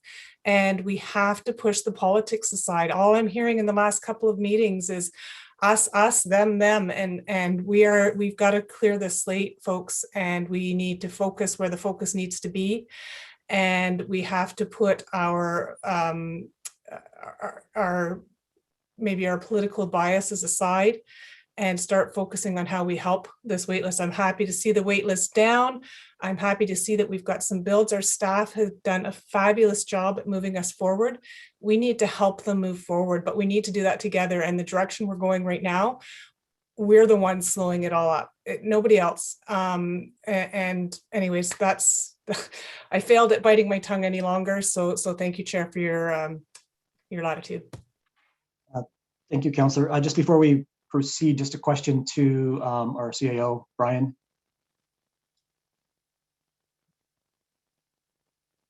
Yes, Thank Mr. you, Chair. Brian. So you've been negotiating sort of on our behalf. So it's not a political issue. You're negotiating currently with the county CAO, is that correct? Yes, and it's been referenced a number of times, the letter in March. I'd like to remind committee, there's been this thing since last March 13th called COVID. The CEO of the county and myself have had a number of discussions. It was put in writing and put into March, as some of the committee members have mentioned. There's been discussions throughout the fall after the Mayor's Housing Task Force and into the early, but we put it to paper in March, and there has been discussions between myself and the CEO about this and trying to find a resolution. So with the goal of that, those discussions with the CAO from the county, you'll come up with a plan and then that will be delivered to our respective councils to vote on. Is that what the plan is, Brian? That was the plan. I understand that the CEO did have it, and it's been mentioned here in this committee. There was a meeting last week of county council that was in camera, so I'm not privy to that. And then Marlene and myself are meeting with the county CEO tomorrow. So that is the ultimate goal. Yes, to bring something back to the city council, and I'm sure the county branch CEO is planning to bring something back to county council. I don't know his plans, so I'll meet with him tomorrow. As far as those negotiations, Brian, does a timeline make sense for you to try to capture all of those negotiations in a specific time frame, or like we're not sure how far along you are, because obviously we're the politicians of the group and we're letting staff deal with this at this point. So how far along are we, and how much time do we think we'll need? Well, we've issued the letter to the CEO, which is pretty clear, and then we also have a contract ready to send if it's drafted and ready. It's been papered. If the county, so we could turn this around very quickly, but again, it depends on the county and the city's position. So attaching a date to anything, Councillor Weaver, is always important, because it does give some finality to the discussions and gives kind of that point of reference to work towards. Okay, thank you for that. So just respectfully for all members of committee, the city of Brantford is very committed to our affordable housing plan, and that's why there is, you're seeing some urgency on our side to try to move these discussions forward so we can just start building. So respectfully, and I appreciate the county council's concerns. I'm just wondering if those dates might actually work based on what the CAO has told us, but I'm not really sure how we would be best to move that forward at this point. So we'll continue with the discussion and see how that goes. So I have Councillor Bell, followed by Councillor Miller, and Mayor Davis, just to check your hands up for the amendment. Yeah, thank you. Thank you, Chair. I would not support a fixed date. I have not yet heard from our CAO that the negotiations are running into any kind of difficulty. So I would sooner let them run their course. If we can get a report back, maybe in the next meeting or the one after that, if there is a difficulty in reaching resolution, then let us act as a committee at that time, but not now. I think just in the principle of openness, I think it's important that we do recognize that as the county council members, we are beginning to feel like we don't get the information we need to make sensible decisions and share with our fellow county councillors. So if we want to change the relationship, as Councillor McCreary has indicated, it requires work on all sides. And the example I would quote is 177 Colborne Street, which appeared out of nowhere. It wasn't in the Mayor's Task Force report. We didn't get any heads up about the fact that it was going to go to City Council. We didn't get any heads up that a contract was going to be awarded. There's so much we didn't know about that it just begs the question of what else do we not know about? So if we're changing relationships, Councillor McCreary, I'm with you. let's do it all the way. Thank you. Thank you for that, Councillor Bell. And as the chair of the committee, I'm very sensitive to your concerns. Did you happen to get that letter, the memo that was written yesterday? I did, and I Okay. would wonder when we have the opportunity to talk about it, because it was a confidential letter, which I presume yes. we will not talk about at this meeting. Not at this meeting, no, and not at this time. Down the road, we will be able to definitely, but we can't at this time, unfortunately. Marlene, did you want to add anything? Through the chair to Councillor Bell, just related to that PNC, staff are preparing a report with an update, which will provide a bit more history and background for committee. We'll disclose the funder at that point publicly once we're enabled to do so, and we'll provide an update at that point. And we're optimistic that we'll be able to do that for the June Social Services Committee. If I just may say, Councillor Weaver, that the answers to that Marlene gave were very helpful, but they weren't comprehensive. So there are questions that still remain open, and I'll just quote them for the record. One was, I did not get any clear indication of whether the county is paying anything towards that build. I'm told we're not paying directly, but that didn't say we weren't paying indirectly. And neither did I get an answer to the question about the experience of the company that is building this facility, because I don't think anybody locally has built a multi-story modular building. And a comment that Councillor Miller made earlier, that when we make decisions quickly in the municipal world, we don't always get them right every time. And in my own experience as a project manager, rushing to a solution because time is pressing us often leads us to an uncomfortable and undesirable result. So I would like to hear what experience that company has. And I'd like to go and see, actually, or at least on paper, what they've done and get the Point of order. This isn't to the amendment. Point of order. This isn't to the amendment. We're on an amendment right now. Yeah, thank you, Councillor Frey. I'm just answering the question of the chair. And he was just responding to his staff. So thank you for that. Thank you, Miranda, and thank you, Councillor Bell. I have Councillor Sless followed by Councillor Miller. Thank you, Mr. Chair. Really getting back to what we're really talking about, and that's the cost share agreement. And from my perspective, this is starting to mirror the negotiation that went on for the boundary expansion. And I sat on that committee for 12 years. So that shows you how long things can take if you allow them to take that long. It was embarrassing. It was a waste of time. It was not a good process at all. Towards the end of that process, the committee decided to wash their hands and put it in the hands of staff. Get the political interference and all the political wrangling out of the process and let staff deal with staff. And when that decision was made, it was about 6 months later that we had a decision. So can things move quickly? Yes, they can. If political people get out of the way and let the professional people take over and engage professional to professional. That, in my opinion, is the proper way to move forward with this. And it's a way to get it done in a manner that you've got two professionals representing their entity. And I think when they've negotiated something and they come to a conclusion, I think that should be respected, because they're not political. They're doing it from I think a professional point of view, a common sense point of view, not a political point of view. And when it's put into this realm, it becomes political, and it can take years and years and years to get something done. I've lived it. I know what happens. So I think we're on the right process with the staff dealing with staff. I think today we're starting to inject political into it, and that muddies the whole situation and nothing gets done. That I think if we just wash our hands, let our staff deal with it, staff to staff, and come back, I think that's not going to take long. The timeline, in my opinion, is very realistic if you've got staff dealing with staff. If we're going to get in the middle of it, put a date of 5 years from now and you might have a solution, but I would doubt it. So that's my nickel's worth. Like Cheryl, I've been sitting here listening. I've been biting my lip as well, because it gets very frustrating to see this thing just get spun around, and let's up one another each time we talk. And that gets nowhere. It's unfortunate that dives to that level, but it always does when it becomes political. And I guess it's the nature of what all of us around this screen do.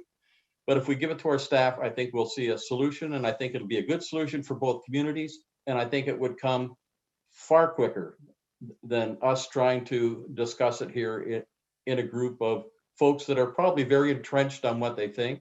I think we have to be open-minded and let professionals do professional work. All I got to say, Mr. Chair. That was enough. Thank you very much, Councillor Sless. That was good. So I have Councillor Miller, and I want to try to rein it in a little bit more, folks. So just if you could speak, make sure you're speaking to the amendment, Councillor Miller. Yeah, thank you, Mr. Chair. I just want to thank Councillor Sless for that segue into what I'd like to say, because I completely concur. We'll leave it with staff. Slightly different conclusion. I would prefer if the CAOs could come up with the timeline, simply because I know what's going on from our end. I know we have to rely on the consultant to get us some numbers together.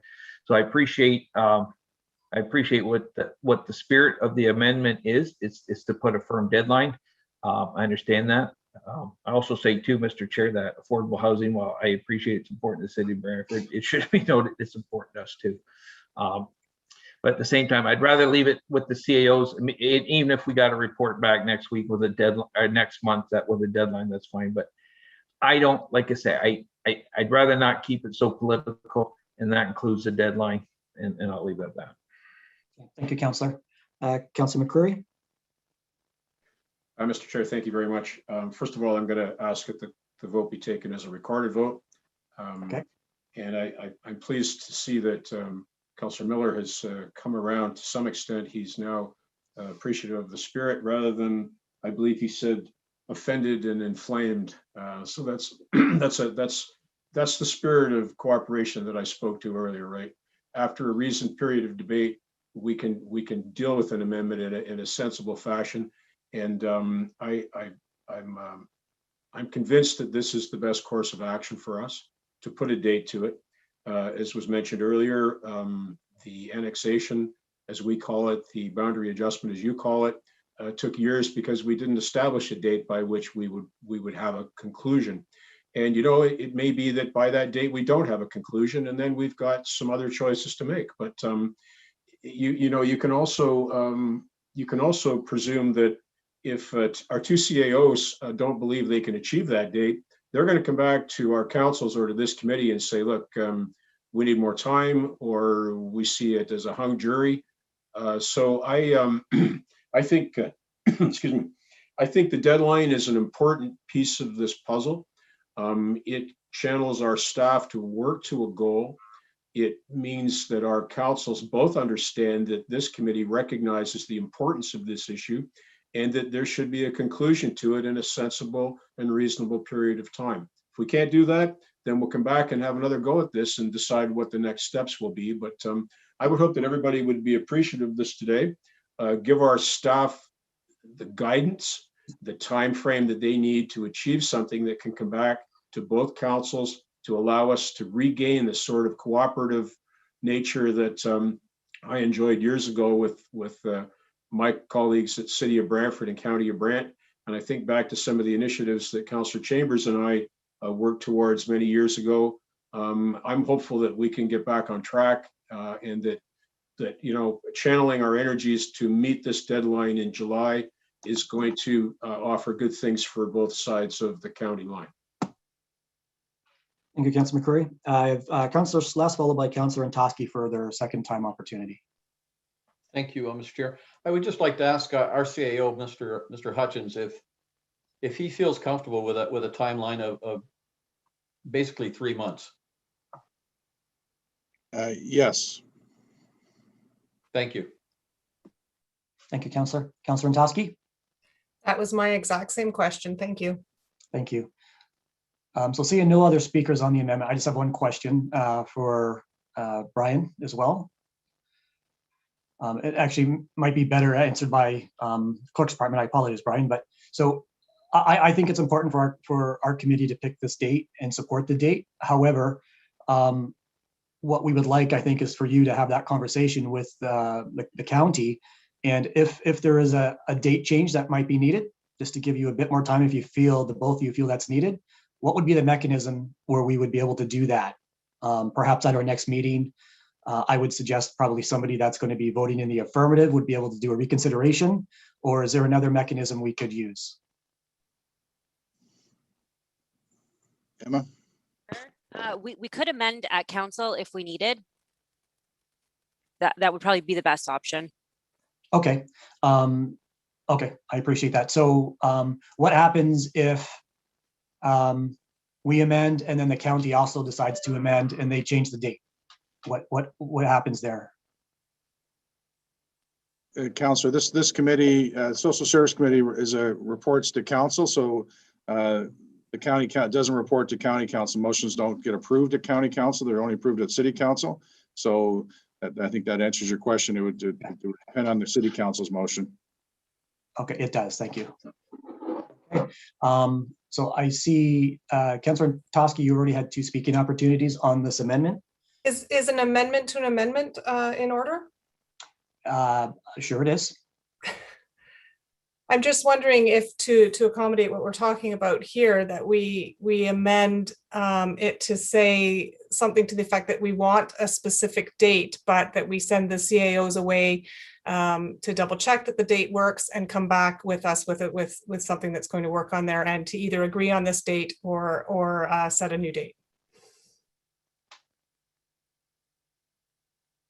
I'm just trying to think what would be the best way to do that. So maybe removing the July 31st date and saying having the CIOs report back with an appropriate date.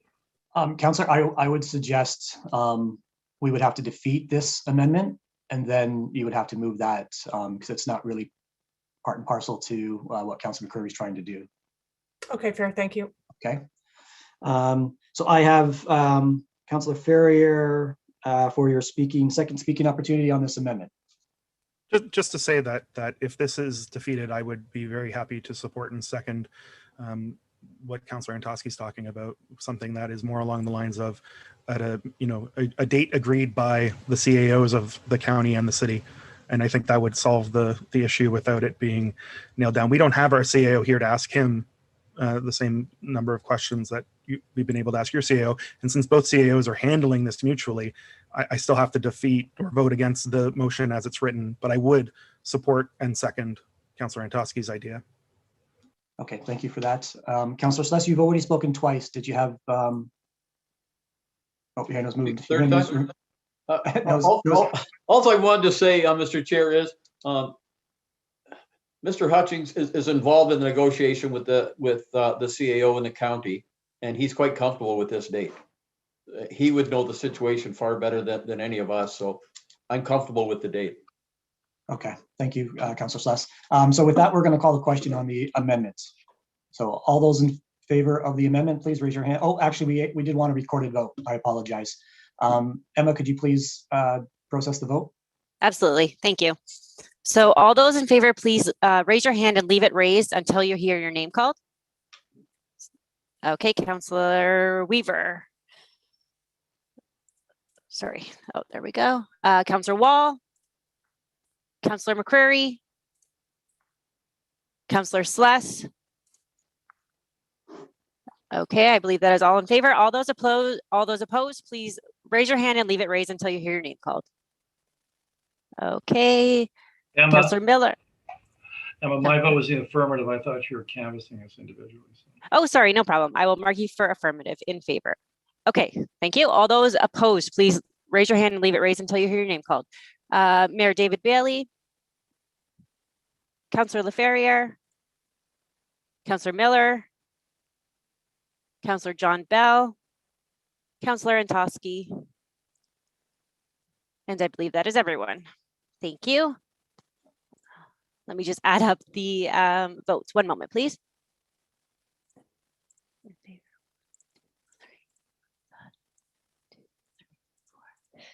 Okay, so this item fails on a tie vote. Okay, thank you, Emma. Councillor Antoski, did you have another amendment in the same vein? And then obviously we have another amendment from Mayor Davis, but since this is in the same vein. Mr. Chair, sorry to butt in. I've got an 11 o'clock that I have to leave to attend. I'm sorry. Okay, thank you, Councillor. Councillor Ntoski? Thank you, Chair Weaver. In the spirit of working together, that we remove the date of July 31st and have the CAOs come back to either confirm or to provide an appropriate date for staff to work together on this. Thank you. I will have Councillor Ferrier second, since he's already stated so. And Councillor Ntoski, can we have a date for when you would expect that to be back? I believe an appropriate date would be our council date at the end of the month. That's fair, yes. Okay, did the clerk get that? No, sorry, can we just clarify that? Sure. So what the request is that the CAOs of both the county and the city will come up with a due date of when they anticipate they'll be able to complete their negotiations. Regarding Okay, the posture and the governance, yeah. And that date would be that would be provided to our city council at the end of the month. Okay, thank you. Just a moment. And I can display this for us while we vote. Okay, just prior to the vote, we'll have discussion. So I see Councillor Ferrier, Councillor Slass, and then Mayor Bailey. So Councillor Ferrier, please go ahead. Yeah, thank you. And I think this is, I want to thank Councillor Ntoski for bringing this up, because I think it makes a lot more sense, because it isn't just cost sharing, it's cost sharing which also has ties to governance, which also may even have ties to allocation, which is something we've talked about at this committee. We have talked about to our separate CAOs. So, you know, those are sort of three complex issues, not just one, but we're hoping for, you know, if the boundary negotiation was 6 months, let's hope we can get in and under that. But again, that's, I think, best left to staff to figure out, because it is complex. So thank you for allowing this this motion or the amendment. Thank you, Councillor. Councillor Slass. Thank you, Mr. Chair. I would just reiterate, Mr. Hutchins is involved in these. It would be a phone call to the county CAO and bring back a date. I think it would be that simple. He's here. We could ask him. Yes, if I can through you, Mr. Councillor, Chair Weaver, I'm meeting with the county CEO tomorrow. We're having a Zoom call tomorrow.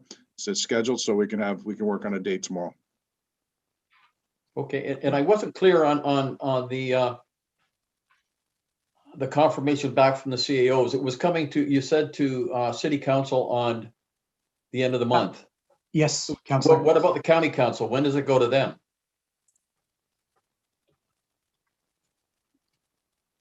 That would be, if I can through you, Mr. Chair, that would be these minutes and these motions don't go to County Council. But it would be the CEO. The county would probably take an small information report. I'm not sure their processes, back to his council, let them know the date. And that would coincide with our city council meeting then, Brian? I'm assuming, I don't know when the county meets at the, you have to ask county councilors with Every Tuesday. Every Tuesday. So it probably the May 25th would line up with them as well. Okay, thank you.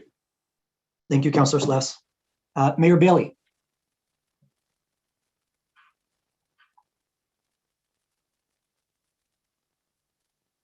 You're muted, Mr. Mayor. Sorry, I don't see everyone, the screen's on. Yeah. Thank you. I just wanted to make sure that the motion had the piece for the governance, please. I didn't see it when she put it up.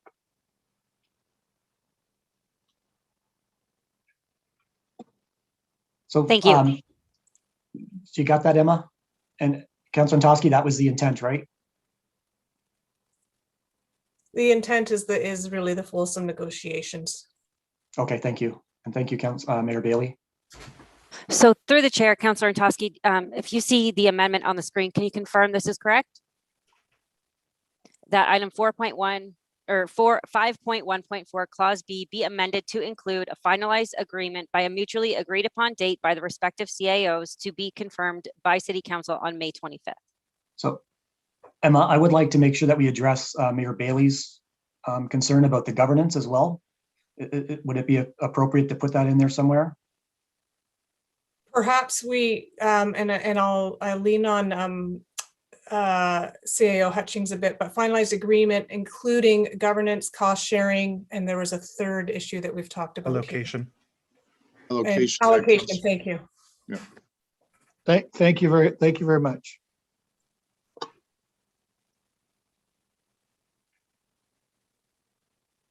Okay, so we'll now take questions, comments on the amendment, and I have Councillor Miller speaking first.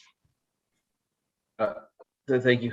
Just very quickly, I'll commend Councillor Antosky for bringing forward an amendment of something I simply wasn't going to support going into this meeting, so I will be supporting it. Thank you, Councillor Miller. Mayor Davis.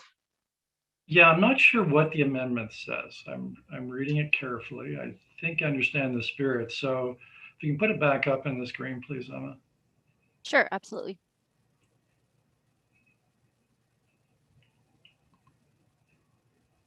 Look, I don't like to be technical, but it grammatically doesn't make, so clause B is that the Trillium Way is conditional upon a mutual agreement for cost sharing, right? And so this says clause B be amended to include a finalized agreement. Well, that's what clause B is about. Governance, cost sharing. Yeah. Yeah, I'm sorry, Mr. Chair.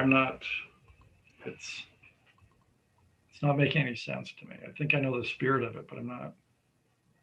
That's no problem, Mr. Mayor. We'll work it out here. And I think that's fair. I think what the mayor is suggesting is we're trying to mix a couple of things into something that's very specific on the original amendment. So perhaps what I could suggest is we make this amendment the time frame that we already discussed, and then a second amendment, Mayor Bailey, would be appropriate for you to make sure you include the governance in those other two items. I think that would be the appropriate way to move this forward. Could the clerk confirm or educate me otherwise, please? Oh, through the chair. That would probably make it clearer if we want to do the amendment now on the date, and then we can do a second amendment to address the other concerns. Thank you, Emma. So I'll just double check with the mover and seconder, make sure they're okay with that. So Councillor Antosky and yeah. Councillor Ferrier. Yes. Thank you. I see Mayor Davis, did you want to speak to this one more time? Yeah, I'd like to support this, but I really don't know what I'm supporting, with all due respect. I mean, I think what the intent was that there's a desire on the part of city members to see that, we get an agreement in place at some point so we can start building. And there's a desire on the part of the county members to, take a good hard look at it and consider it. So I think probably we can all agree, though, that at some point, either we've got it and moving forward, or we don't. And so the intent, I think, of Councillor McCurry's amendment was to try and create that, And I think the intent here is to try and do the same thing, but at a date to be given to us by the CAOs, which, so. Okay, I'm not trying to be technical, but I vote in favor of this. I'm really not sure what I'm voting in favor of. That's my problem. So perhaps the CAO could provide some language clarity.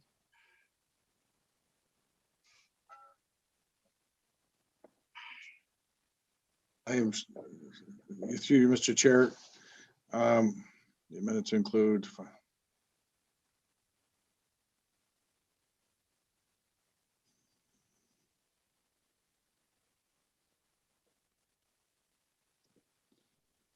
I'm understanding the spirit of it. I'm just trying to read the, Emma, do you have any suggestions?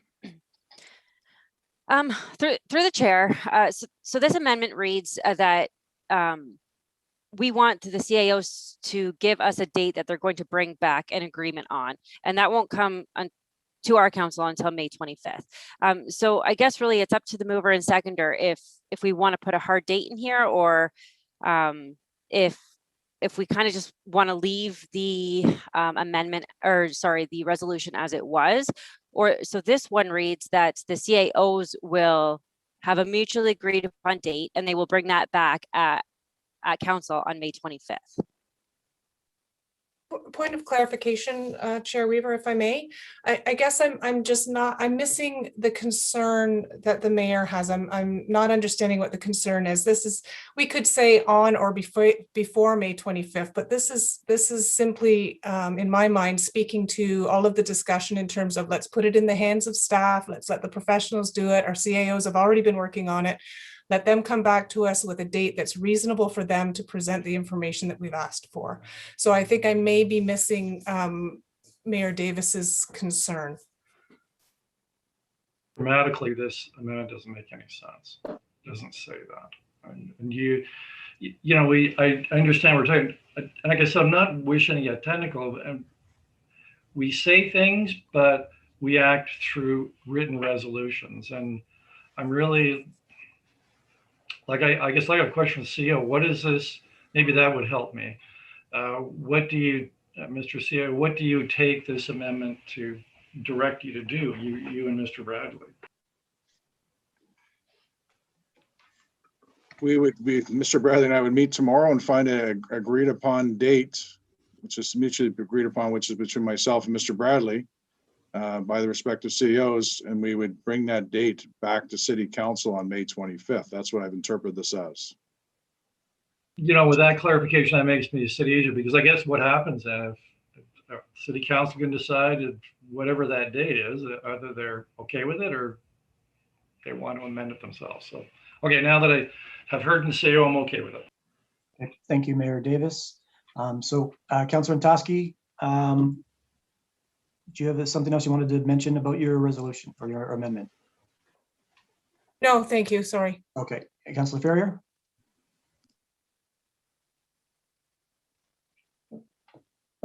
Oh, yes, thank you. I just received word from our CAO that September 31st would be fine.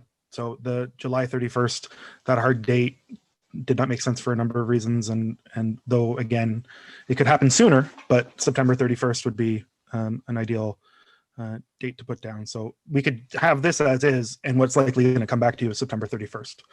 That would be the way I would wish to do that, Councillor. I think it's more appropriate to have them come back to us. But thank you for that. Councillor Sless. Thank you, Mr. Chair. Could I get the resolution put back up on the screen, please?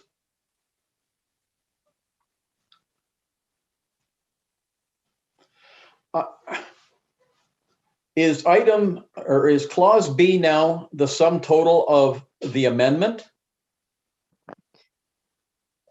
Through the chair, no, this is the original clause B, and then this will be the amendment to clause B.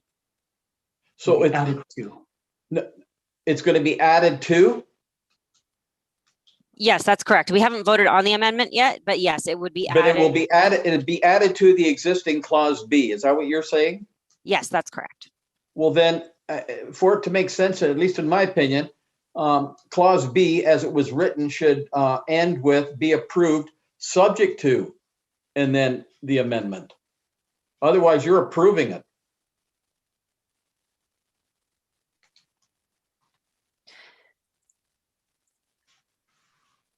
If that's agreeable through the mover and seconder, we can do it that way. Is my interpretation correct? We're going to be approving something and then ask for something else to happen. Yes, Councillor, I would, again, the way this has been put up on the screen, I would assume this would be inserted on below to attach it to item B. And yes, it would be subject to, just as Councillor McCreary's motion was basically added a date. That didn't get approved. This is now adding another that we would come back with a mutually agreed upon date. So it would be subject to us coming back to a mutually agreed date. That's correct. It's approved, but it's subject to this. Correct, yes. Okay, thank you. All right, Mayor Davis. Second time opportunity speaking on the amendment. I'm going to move an amendment to this amendment. And the amendment would be that, oh, hey, you dropped this shirt. I need the wording in front of me. Sorry, Emma. That's okay. There you are. Okay, So my amendment would be that, so where it reads to include a finalized agreement by a mutually upon agreed date by the respective C blah, blah, blah, I would just say delete everything beginning with the word A and replacing it with by, I think it was Councilor Ferry, September 30th. September 30th, yes, I misspoke on Yeah. September 31st. That doesn't September exist. 30th, 2021. That way it's pretty clear and it seems to be a date that the CEOs think works. So, sorry, Mr. Mayor, though respectfully, For a seconder on that. That goes against, we already have a date plugged in. So choosing another date, I think at this point would go against what the original date stated. So unless the mover and seconder wish to take that as friendly. Well, I think that at this point, we don't know, unless maybe CEO Hutchings wants to come in. We've asked them to talk about it. We've got two different agreeable dates, and maybe they do need to have the discussion so that our CIO can understand why the date needs to be longer than, and vice versa. Why I think we have two dates, so we can't just agree on one here today. I would concur with that. Sorry, I don't Mayor think Davis. I have a seconder anyways, do I? I don't believe so. Sorry, Mayor Davis. Councillor Bell. Yeah, thank you, Mr. Chair. I have an amendment. I don't know quite when to bring it in, so could you advise me? Is it part and parcel to this date selection? No, it's part and parcel to item B. Oh, okay. So we'll go through this process first, and then I also have another amendment from the mayor and another amendment from Mayor Bailey I'd like to address as well. So Councillor Sless. Thank you, Mr. Chair. Sorry, Councillor Sless, you've already actually spoken twice to this. Well, for clarification then, what I suggested that was agreed to has not been changed on the screen. It's not subject to, it's just and it should be changed.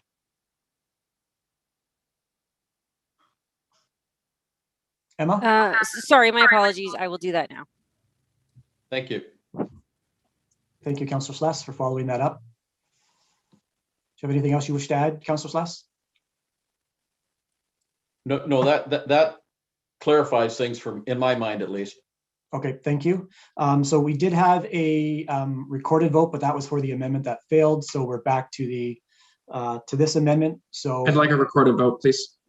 You would like a recorded vote? Okay, recorded vote, Emma, please. And we'll call the vote now. Sure, one moment, please.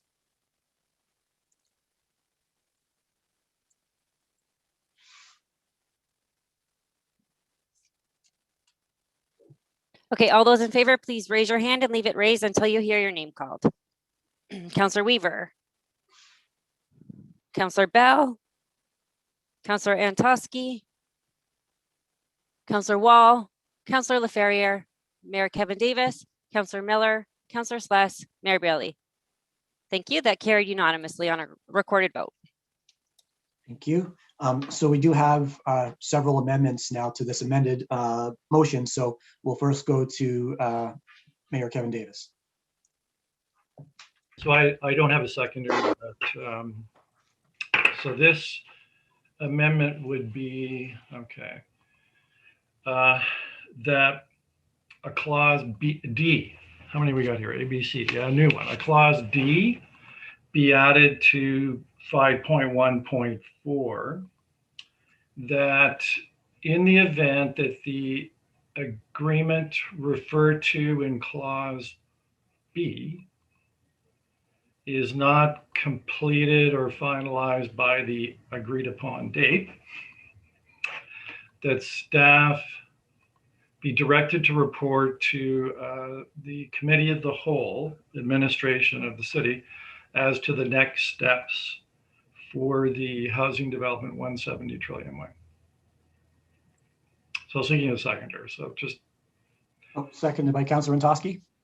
Yeah, and so the intent here, it's really a matter of process so that we hope we've got an agreement by what sounds like likely the end of September, or well on our way to that, and that's fine. This would become irrelevant. It only really kicks in so we know what happens with Trillium Way, and the city does own it. So it would make sense. It would go to committee of the whole to determine what to do now with it, or then.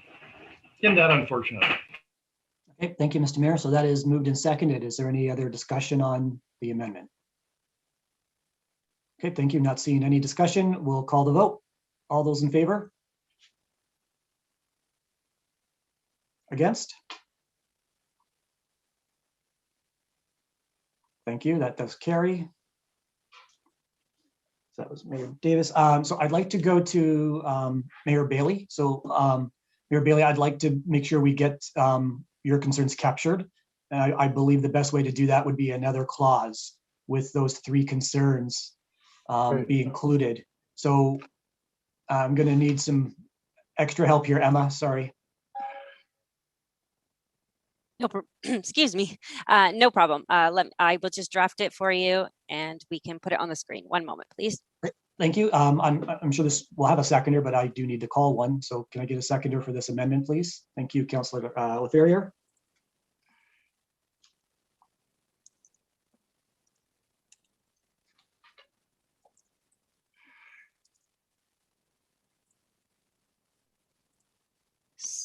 Oops, excuse me. Bear with me.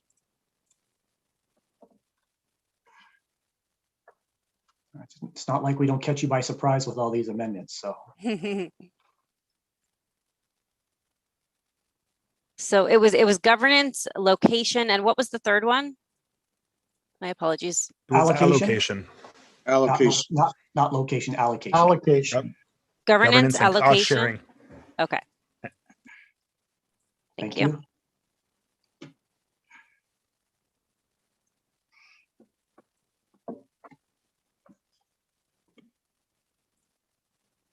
So through you, Mr. Chair, just to speak to Emma.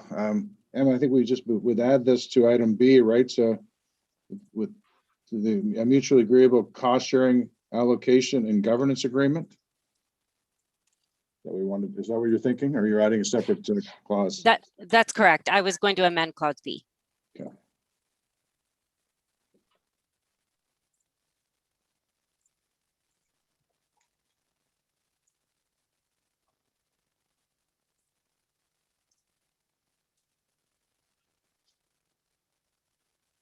Councillor Toski? Item B is, I just want to make sure that we're putting this in the right place. Item B is specifically speaking to Trillium Way. Is that what we're looking for? Or is that the intent of the amendment? Or is it to be an overall look at governance, allocation, and cost sharing? Because if we put it in B, then we're looking at this specifically to the one bill. Ken, to you, Mr. Well, I was hoping through the chair that it was would spread further than this, but if we're only addressing Trillium Way right now, then we'll have to make it exclusive to what we're talking about today, unless you can put feed on it to go further. So my understanding of what you were asking for, Mayor Bailey, was sort of a wholesome, not just specific to Trillium Way. So, which is why I thought it would be a different clause. Yes, you're correct. If I can through Mr. Chair, yes, this is what's doing things on the fly. Yeah. This should be a separate clause. Sorry, Emma, I've directed you the wrong way. It should be a separate clause. Councillor Toski is correct. We should make it more holistic for the whole thing. That was the intent. Thank you. Okay, absolutely, no problem. We will work on that. And we will add it as a new clause. It won't be amending clause B. Just while Emma's working on that, we have two speakers in the queue. So Councillor Toski, followed by Councillor Ferrier. Councillor Toski, please go ahead. Sorry, Mr. Chair, that is just my hand left up. I'll take it down. That's a legacy hand, is it? Okay, Councillor Ferrier. Thank you. I'm surprised her hand doesn't have a garden spade in it. That'd be great. What I was wondering though is related to this, because it is complex and it is overarching. I'm noticing in the process today that a lot of time could have been saved if our CAO was on this call. I'm wondering if it's appropriate to invite your CAO to come to our council to be available for questions from the city point of view when this comes to our council as well. That might help to improve communication, alleviate some timing issues, and not have things have to take extra cycles for clarification. I don't know if that's the appropriate place to ask for this, but because of the complexity of what we're talking about in the amendment, I feel like it might be. Yeah. Or can that just be direction to staff to look into how to do that? We'll have Brian respond. I'd be more than happy to, if I can through Mr. Chair, to come to City Council anytime that your CEO would County. invite me. I know Marlene is as well wants to come on a more regular basis as well to your council. So I'll work that through with Michael tomorrow when I meet with him, and however works with this county council's council and agenda, I would be more than willing to be there, and so is Marlene. Thank you. Thank you so much. Thank you for that. How are we going, Emma? It should be on your screen now. So that staff be directed to review the governance structure, allocation, and cost sharing relationship within the Social Service Committee agreement. Mayor Bailey, does that capture? It's absolutely perfect. Thank you. Okay, thank you. I see. We just add an Councillors- E. I'm sorry? We add an E to LaFerriere. Oh, my Oh. apologies. Thank you. Sorry. No worries, happens all the time. Okay, so on this amendment, we have Councillor Antosky and Councillor Sless. So Councillor Antosky for your, actually, yeah, Councillor Antosky, go ahead. All right, thank you. Sorry to keep muddying this. Is it just a review that we're looking at, or are we looking, and I guess all we can do is a review to begin with. I'm just wondering if we're looking for stronger wording than the review, but. So, Councillor, I believe that a review would include options for recommendations. So fair, thank you. Okay. And I don't see any other speakers right now. If you're, I don't have the full screen though, so if somebody has their hand up, I might not be able to see it. I'm not hearing anybody, so I will call the question on this amendment. So all those in favor, please raise your hand. And again, I can't see who voted, so all those opposed, please raise your hand. Okay, thank you. That carries unanimously. Thank you. All right, let me try to figure out where we are now. So we've done Mayor Bailey's amendment, and now I believe Councillor Bell said he had an amendment. And Councillor Slash, you have your hand up. Do you have a further amendment? No, actually, I wanted to speak to the whole resolution as amended, but if there's more amendments, I'll wait, Mr. Chair. Okay, thank you, Councillor Slash. Councillor Bell, please go ahead with your amendment. Yeah, thank you, Chair. It's in regard of clause B. I would like to remove the words based on population. I don't see any merit in hamstringing the two CAOs in coming to a solution. Looking for a seconder. Okay, is there a seconder for that? Seconded by Mayor Bailey. Any questions or comments? So I'll just speak to that. Again, we keep talking about being political, and that's exactly what I believe this amendment is trying to do. It's being political. I really do think we should leave it and let the CAOs deal with it the best way they know how to. So I'm afraid I won't be able to support the amendment. We'll go to speakers now. Councillor Wall. I get staff's opinion on that. Opinion, can you, if I can through Mr. Chair Weaver, can you elaborate on opinion on dropping the population? I believe that's the question. Yeah, sorry. So, I mean, there's a reason why it's the way that it is. And I'm just wondering, like, how much of a hassle will this cause if that's changed? Like, it seems like that was very deliberate, particular wording, and I'm not really comfortable with changing it. I'm wondering. It is deliberate wording. There's 4 ways to calculate it based on the currents on addresses currently. The second is on households. The third is on population, and the fourth is on weighted average. And I did that in degradation for cost sharing and splitting. Weighted average is obviously most expensive for the county, and population is in the middle. And that's where we have direction to proceed on looking at population between these as consistent with the other contracts that we've signed with the county. So, I mean, I don't mean to put you on the spot, but in your opinion, would you recommend this change? No. Thank you. Thank you, Councillor. Councillor Ferrier. Thank you, Mr. Chair. Yeah, no, I understand that, but in a way, by having only one option that they can negotiate from, then we aren't leaving it to staff, right? We're not leaving it to both CAOs. We're leaving it to the one CAO. So I do understand the desire to move to this, and you know what? It doesn't preclude taking out the the hamstringing, as Councillor Bell worded it, as saying it can only be this, doesn't prevent it from becoming that at the end, but then it becomes that based on both CAOs, both staff members discussing and negotiating, as we say, as the intent of this entire ordeal is to take the politics out of it. So we're not, we're endorsing that they do it, and that they do it by a certain time that they agree on, and that they do it by a method that they agree on.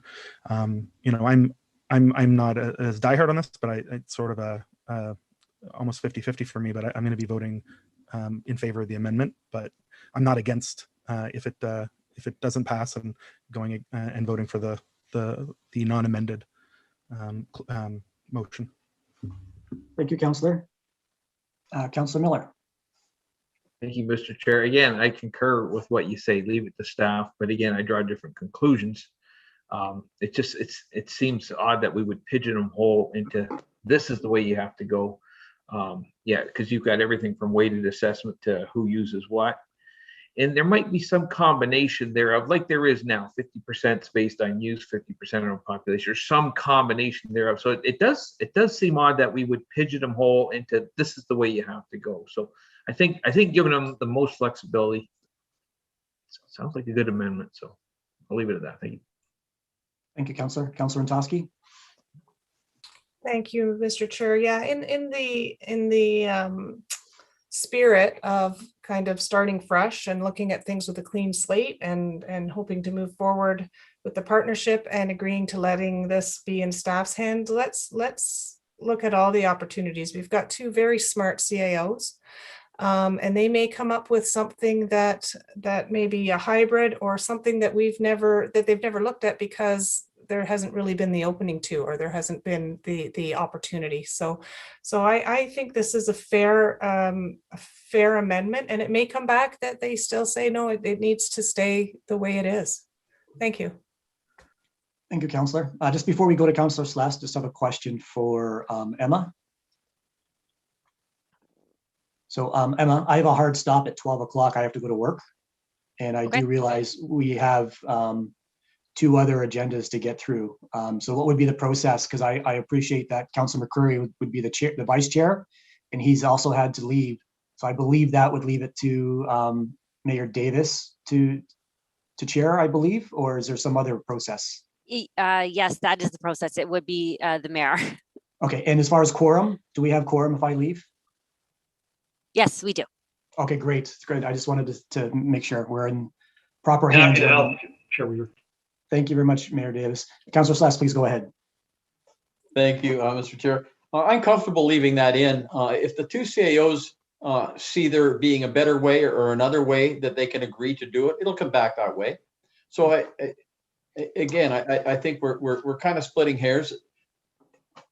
Like I said, there are two reasonable people that are sitting down and talking. And if they say, you know what, that word is hindering what we're doing, we're going to do it this way, and they'll bring it back.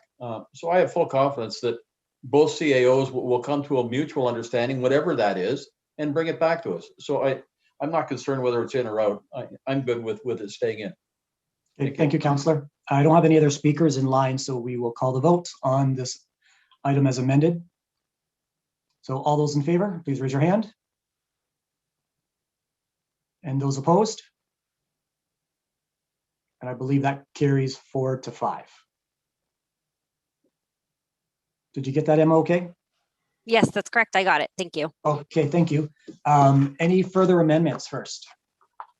Okay, seeing none, any further comments on this item as amended and amended and amended? Councillor Miller, please go ahead. Sorry.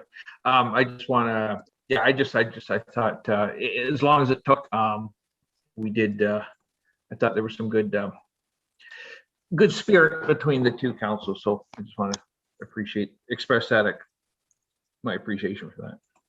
Thank you, Councillor. Councillor Slass? Thanks, Mr. Chair. I'm just not clear with all the amendments that were made. When is this coming back to us? So if I can, through Mr. Councillor Weaver, Chair Weaver, the dates will be coming back to you on May 25th after I talk to CAO Bradley tomorrow. on the date on May 25th for you, but also that date, which proposed by CAO Bradley is the 30th.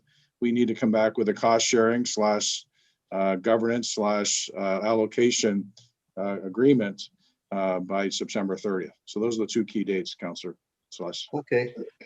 I guess the only thing, and I think it would be a very friendly amendment, Mr. Chair, that it come back on or before September 30th. Like if they're done ahead, there's no point in it sitting in an office. It should come back to us when it's done, but not later than the 30th of September. Is that friendly? I believe it to be friendly. Mover and seconder are good. No. No, it's not friendly? Sorry, through the chair, you do not actually have that date in front of you. What you have in front of you is direction to the CAOs to talk and then have a date confirmed by council. The September date, I know that Councillor Laferriere did mention that their CAO was acceptable to that. That actually wasn't presented in this meeting. So that date is yet to be confirmed. So there's no, well, it could be friendly if the date was there. In this case, that date isn't actually before you. Okay, then that solves my dilemma. Thank you. Thank you, that makes good sense. And I think that's Councillor Bell.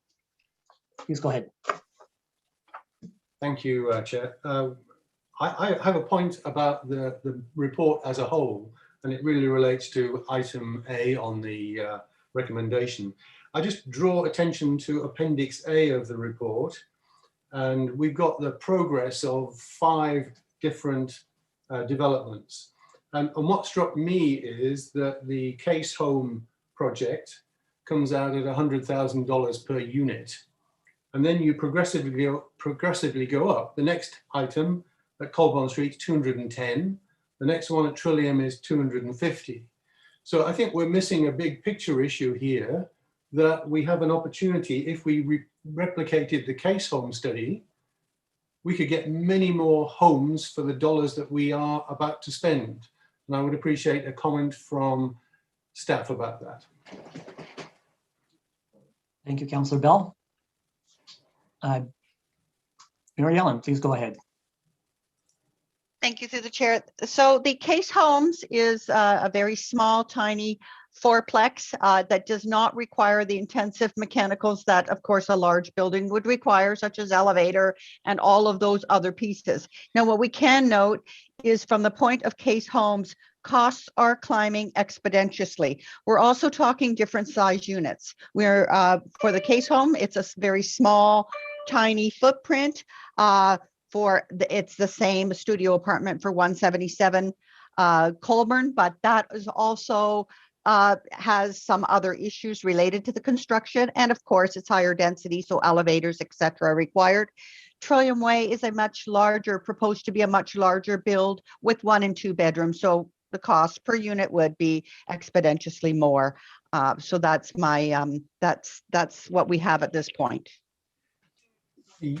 Yeah, Chair, thank you, Mary Ellen, for that. I do appreciate the differences between the various developments, but I'm just trying to illustrate the point that we have a model in the Case Homes that, if it proves that it works, should be replicated. And I would like to see us, in the spirit of working together, try and find more locations, both in the city and the county, to have more of these smaller developments. Just to answer that through you, Chair Weaver, that's that. If you see near the end of the report, that's what the mutual staff task force will be. It's have our real estate people, our planning people. It's going to have county staff on it, as directed by your CEO. So that's what will be discussions that will be leading down the road. And if there's some inordinate, wrong word, some property that's kind of doesn't fit and you really can't, and that's what Sturton and Stinson is. It's kind of a piece of property where these fit in and nothing else really could go on there. So that's what we're looking at, is those sorts of properties, and joint staff will be looking at that. Thank you. Thank you, Councillor Bell. I think it's time. Let's vote on this as amended. So all those in favor, please raise your hand. That carries. Thank you. Okay. So we will now vote on the meeting minutes. for the consent item.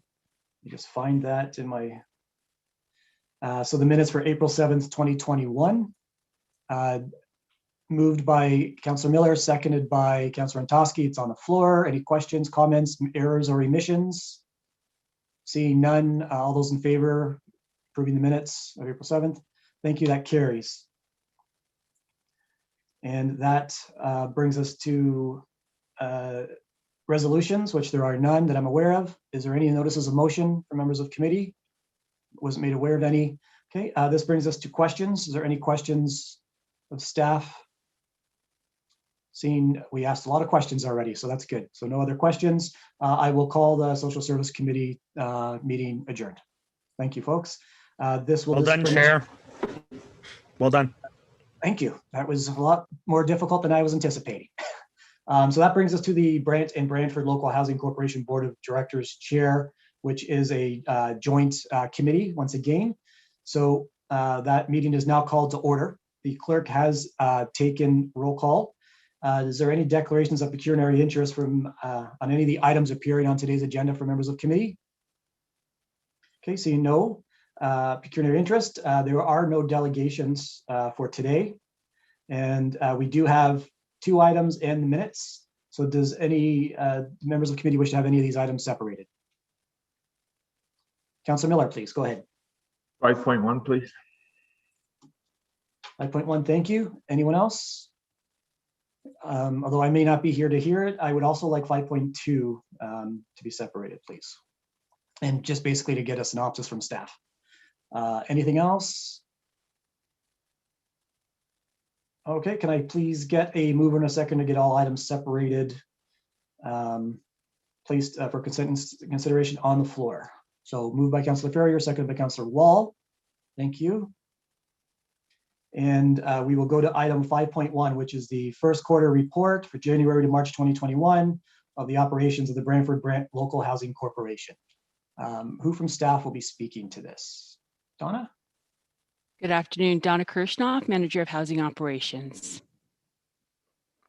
So today, through the chair, we present to the committee our first quarter report on the for the local housing corporation. In the attachment, we break everything out and we present to the committee the various partnerships that we have with to support our tenants who live in our units. We break it out to bring forward a breakdown of the day-to-day work orders and the work that is being done at our properties. We also bring out information on capital project work that is in progress and which has been completed. We also would like to present to the committee information on our tenant move-outs and the reason for their move-outs. We also bring to the committee a report on arrears, and then we finalize with insurance and then the sale of units that we've been selling for future developments. Are there any questions? Councilor Miller, please go ahead. Okay, thank you, Mr. Chair. Real quickly, item 5, or sorry, we got that. We're on 5.1, sorry. On page 2 of the report, which is page 8 of our package, it talks about the work order, the day-to-day work orders under section 1.2. And it looks like in 2020, it was 1,424. Yes. And then from 2021, it's 1,908. But the report says there was a decrease of 484. So was that an increase, or are those numbers switched around for the years?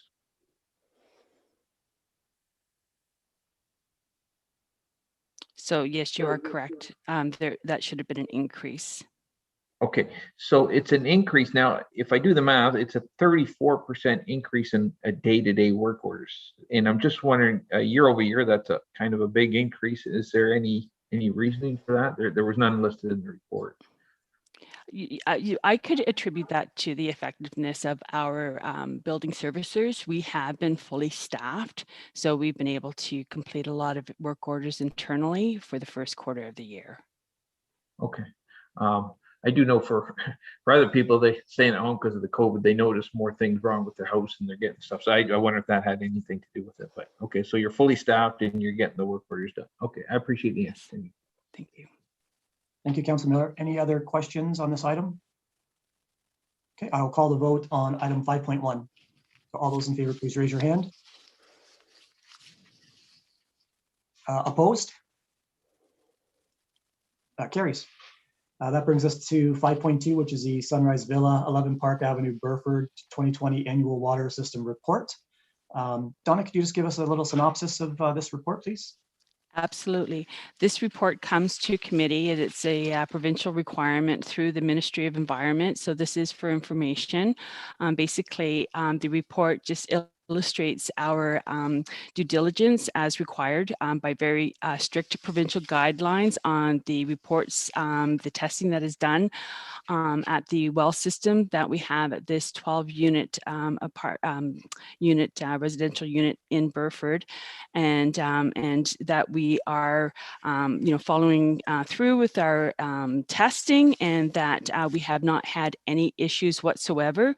So again, this is a requirement that we bring this forward to committee, and then once this is passed through committee, then we will advise all of the tenants in writing that we are in compliance with all regulatory testing.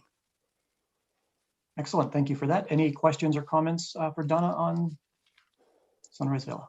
Okay, seeing none, we'll call the question on this item. So all those in favor, please raise your hand. And that carries. Thank you very much. So we have the minutes. I don't have the date of the minutes. Do we know what the date is of these minutes, Emma? Sorry, that was April 7th. This is the April 7th meeting. Okay. So these items are all moved and put on the floor. So is there any errors or omissions that need to be noted in the minutes? Okay, seeing none, can I get all those in favor of the minutes accepting? Please raise your hand. That carries. Thank you very much. There are no resolutions I'm aware of. Is there any notices of motion? Okay, seeing none, we will now call this meeting adjourned. So thank you very much to our county colleagues. So thank you very much for joining us. And this next meeting, we'll just give our county colleagues a couple seconds to vacate if they wish to. Thanks so much. Thanks, Rick. Appreciate it. Thank you, Thanks all. folks. And this is the Brantford Municipal Nonprofit Housing Corporation Board of Directors meeting for Wednesday, May 5th. Meeting is called to order. The roll call has been noted by the clerk. Members of committee, are there any declarations of pecuniary interest for the items appearing in today's Brantford Municipal Nonprofit Housing Corporation Board of Directors agenda? Seeing no pecuniary interest concerns.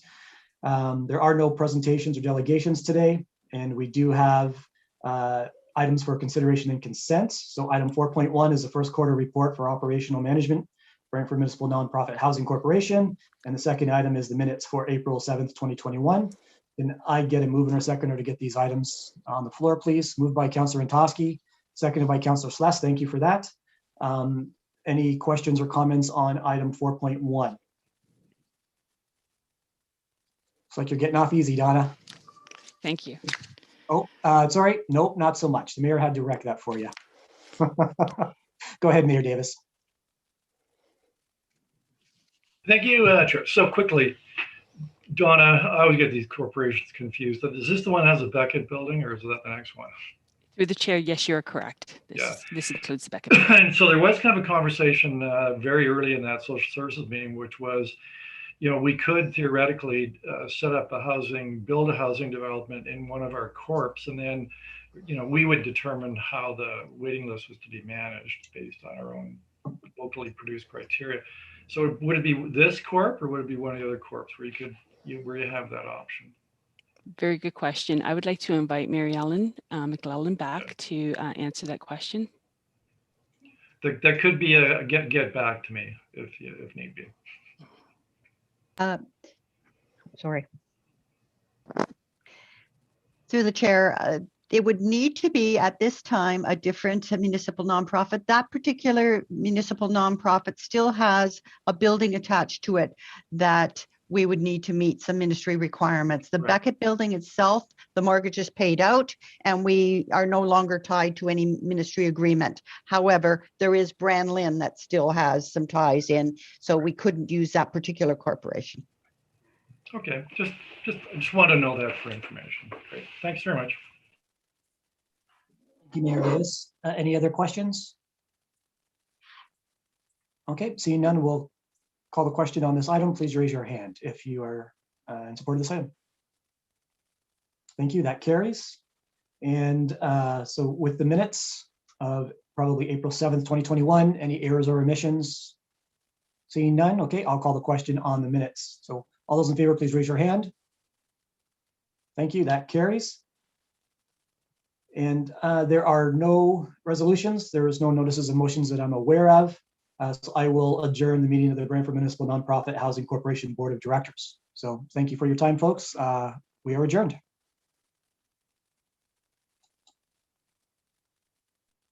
Fair.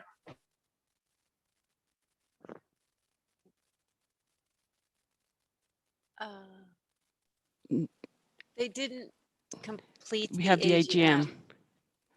I was going to say, didn't we miss the AGM? That wasn't. Yes, absolutely. Yeah, so this is all on YouTube still right now, so maybe we'll just pause for a second and see if we can get them back. Yes, one moment, please. Be great, thanks.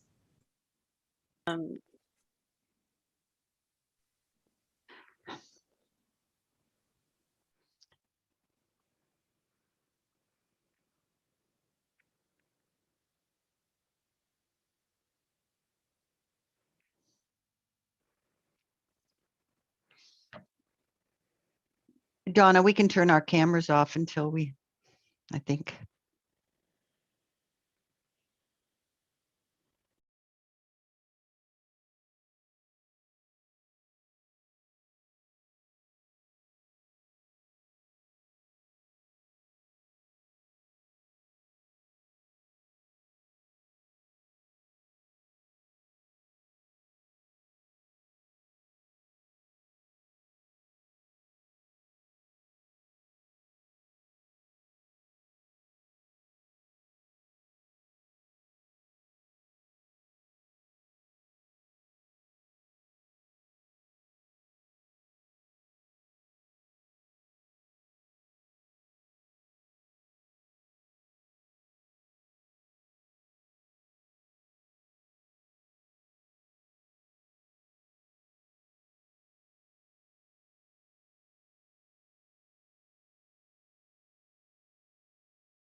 Is this where I'm supposed to be?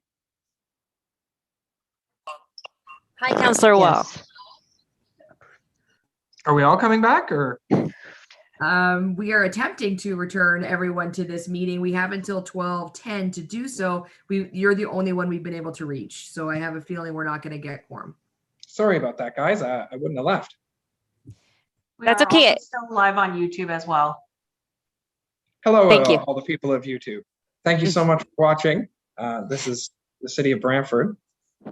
Well, I'm not the city of Brantford. I'm Councillor Wall. Hello. So, Councillor Wall, we are trying to reach the other councillors now. It just happened very quickly, but we have until, as we said, 12:10 to get. We just need 4 to reach quorum, so we're trying to get 3 others. Excellent. I will wait patiently.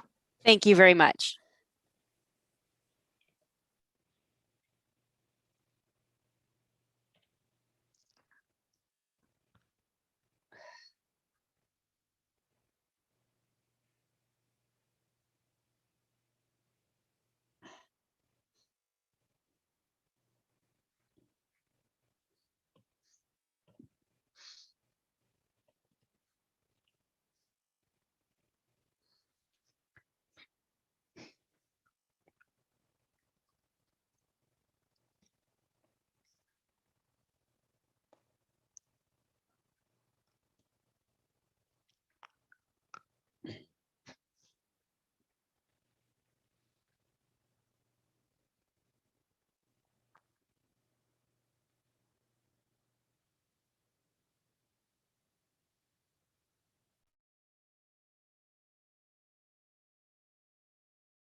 Hi, Councillor Wall. Thank you for joining back in. It does appear we are not going to regain quorum by the time that we need. So we appreciate you, and this meeting will be rescheduled at a later date, and we will get it done then. I appreciate all of you guys too. Happy Wednesday, and I'll see you soon. All right, thank you. Bye, people of Have a great YouTube. day. Bye.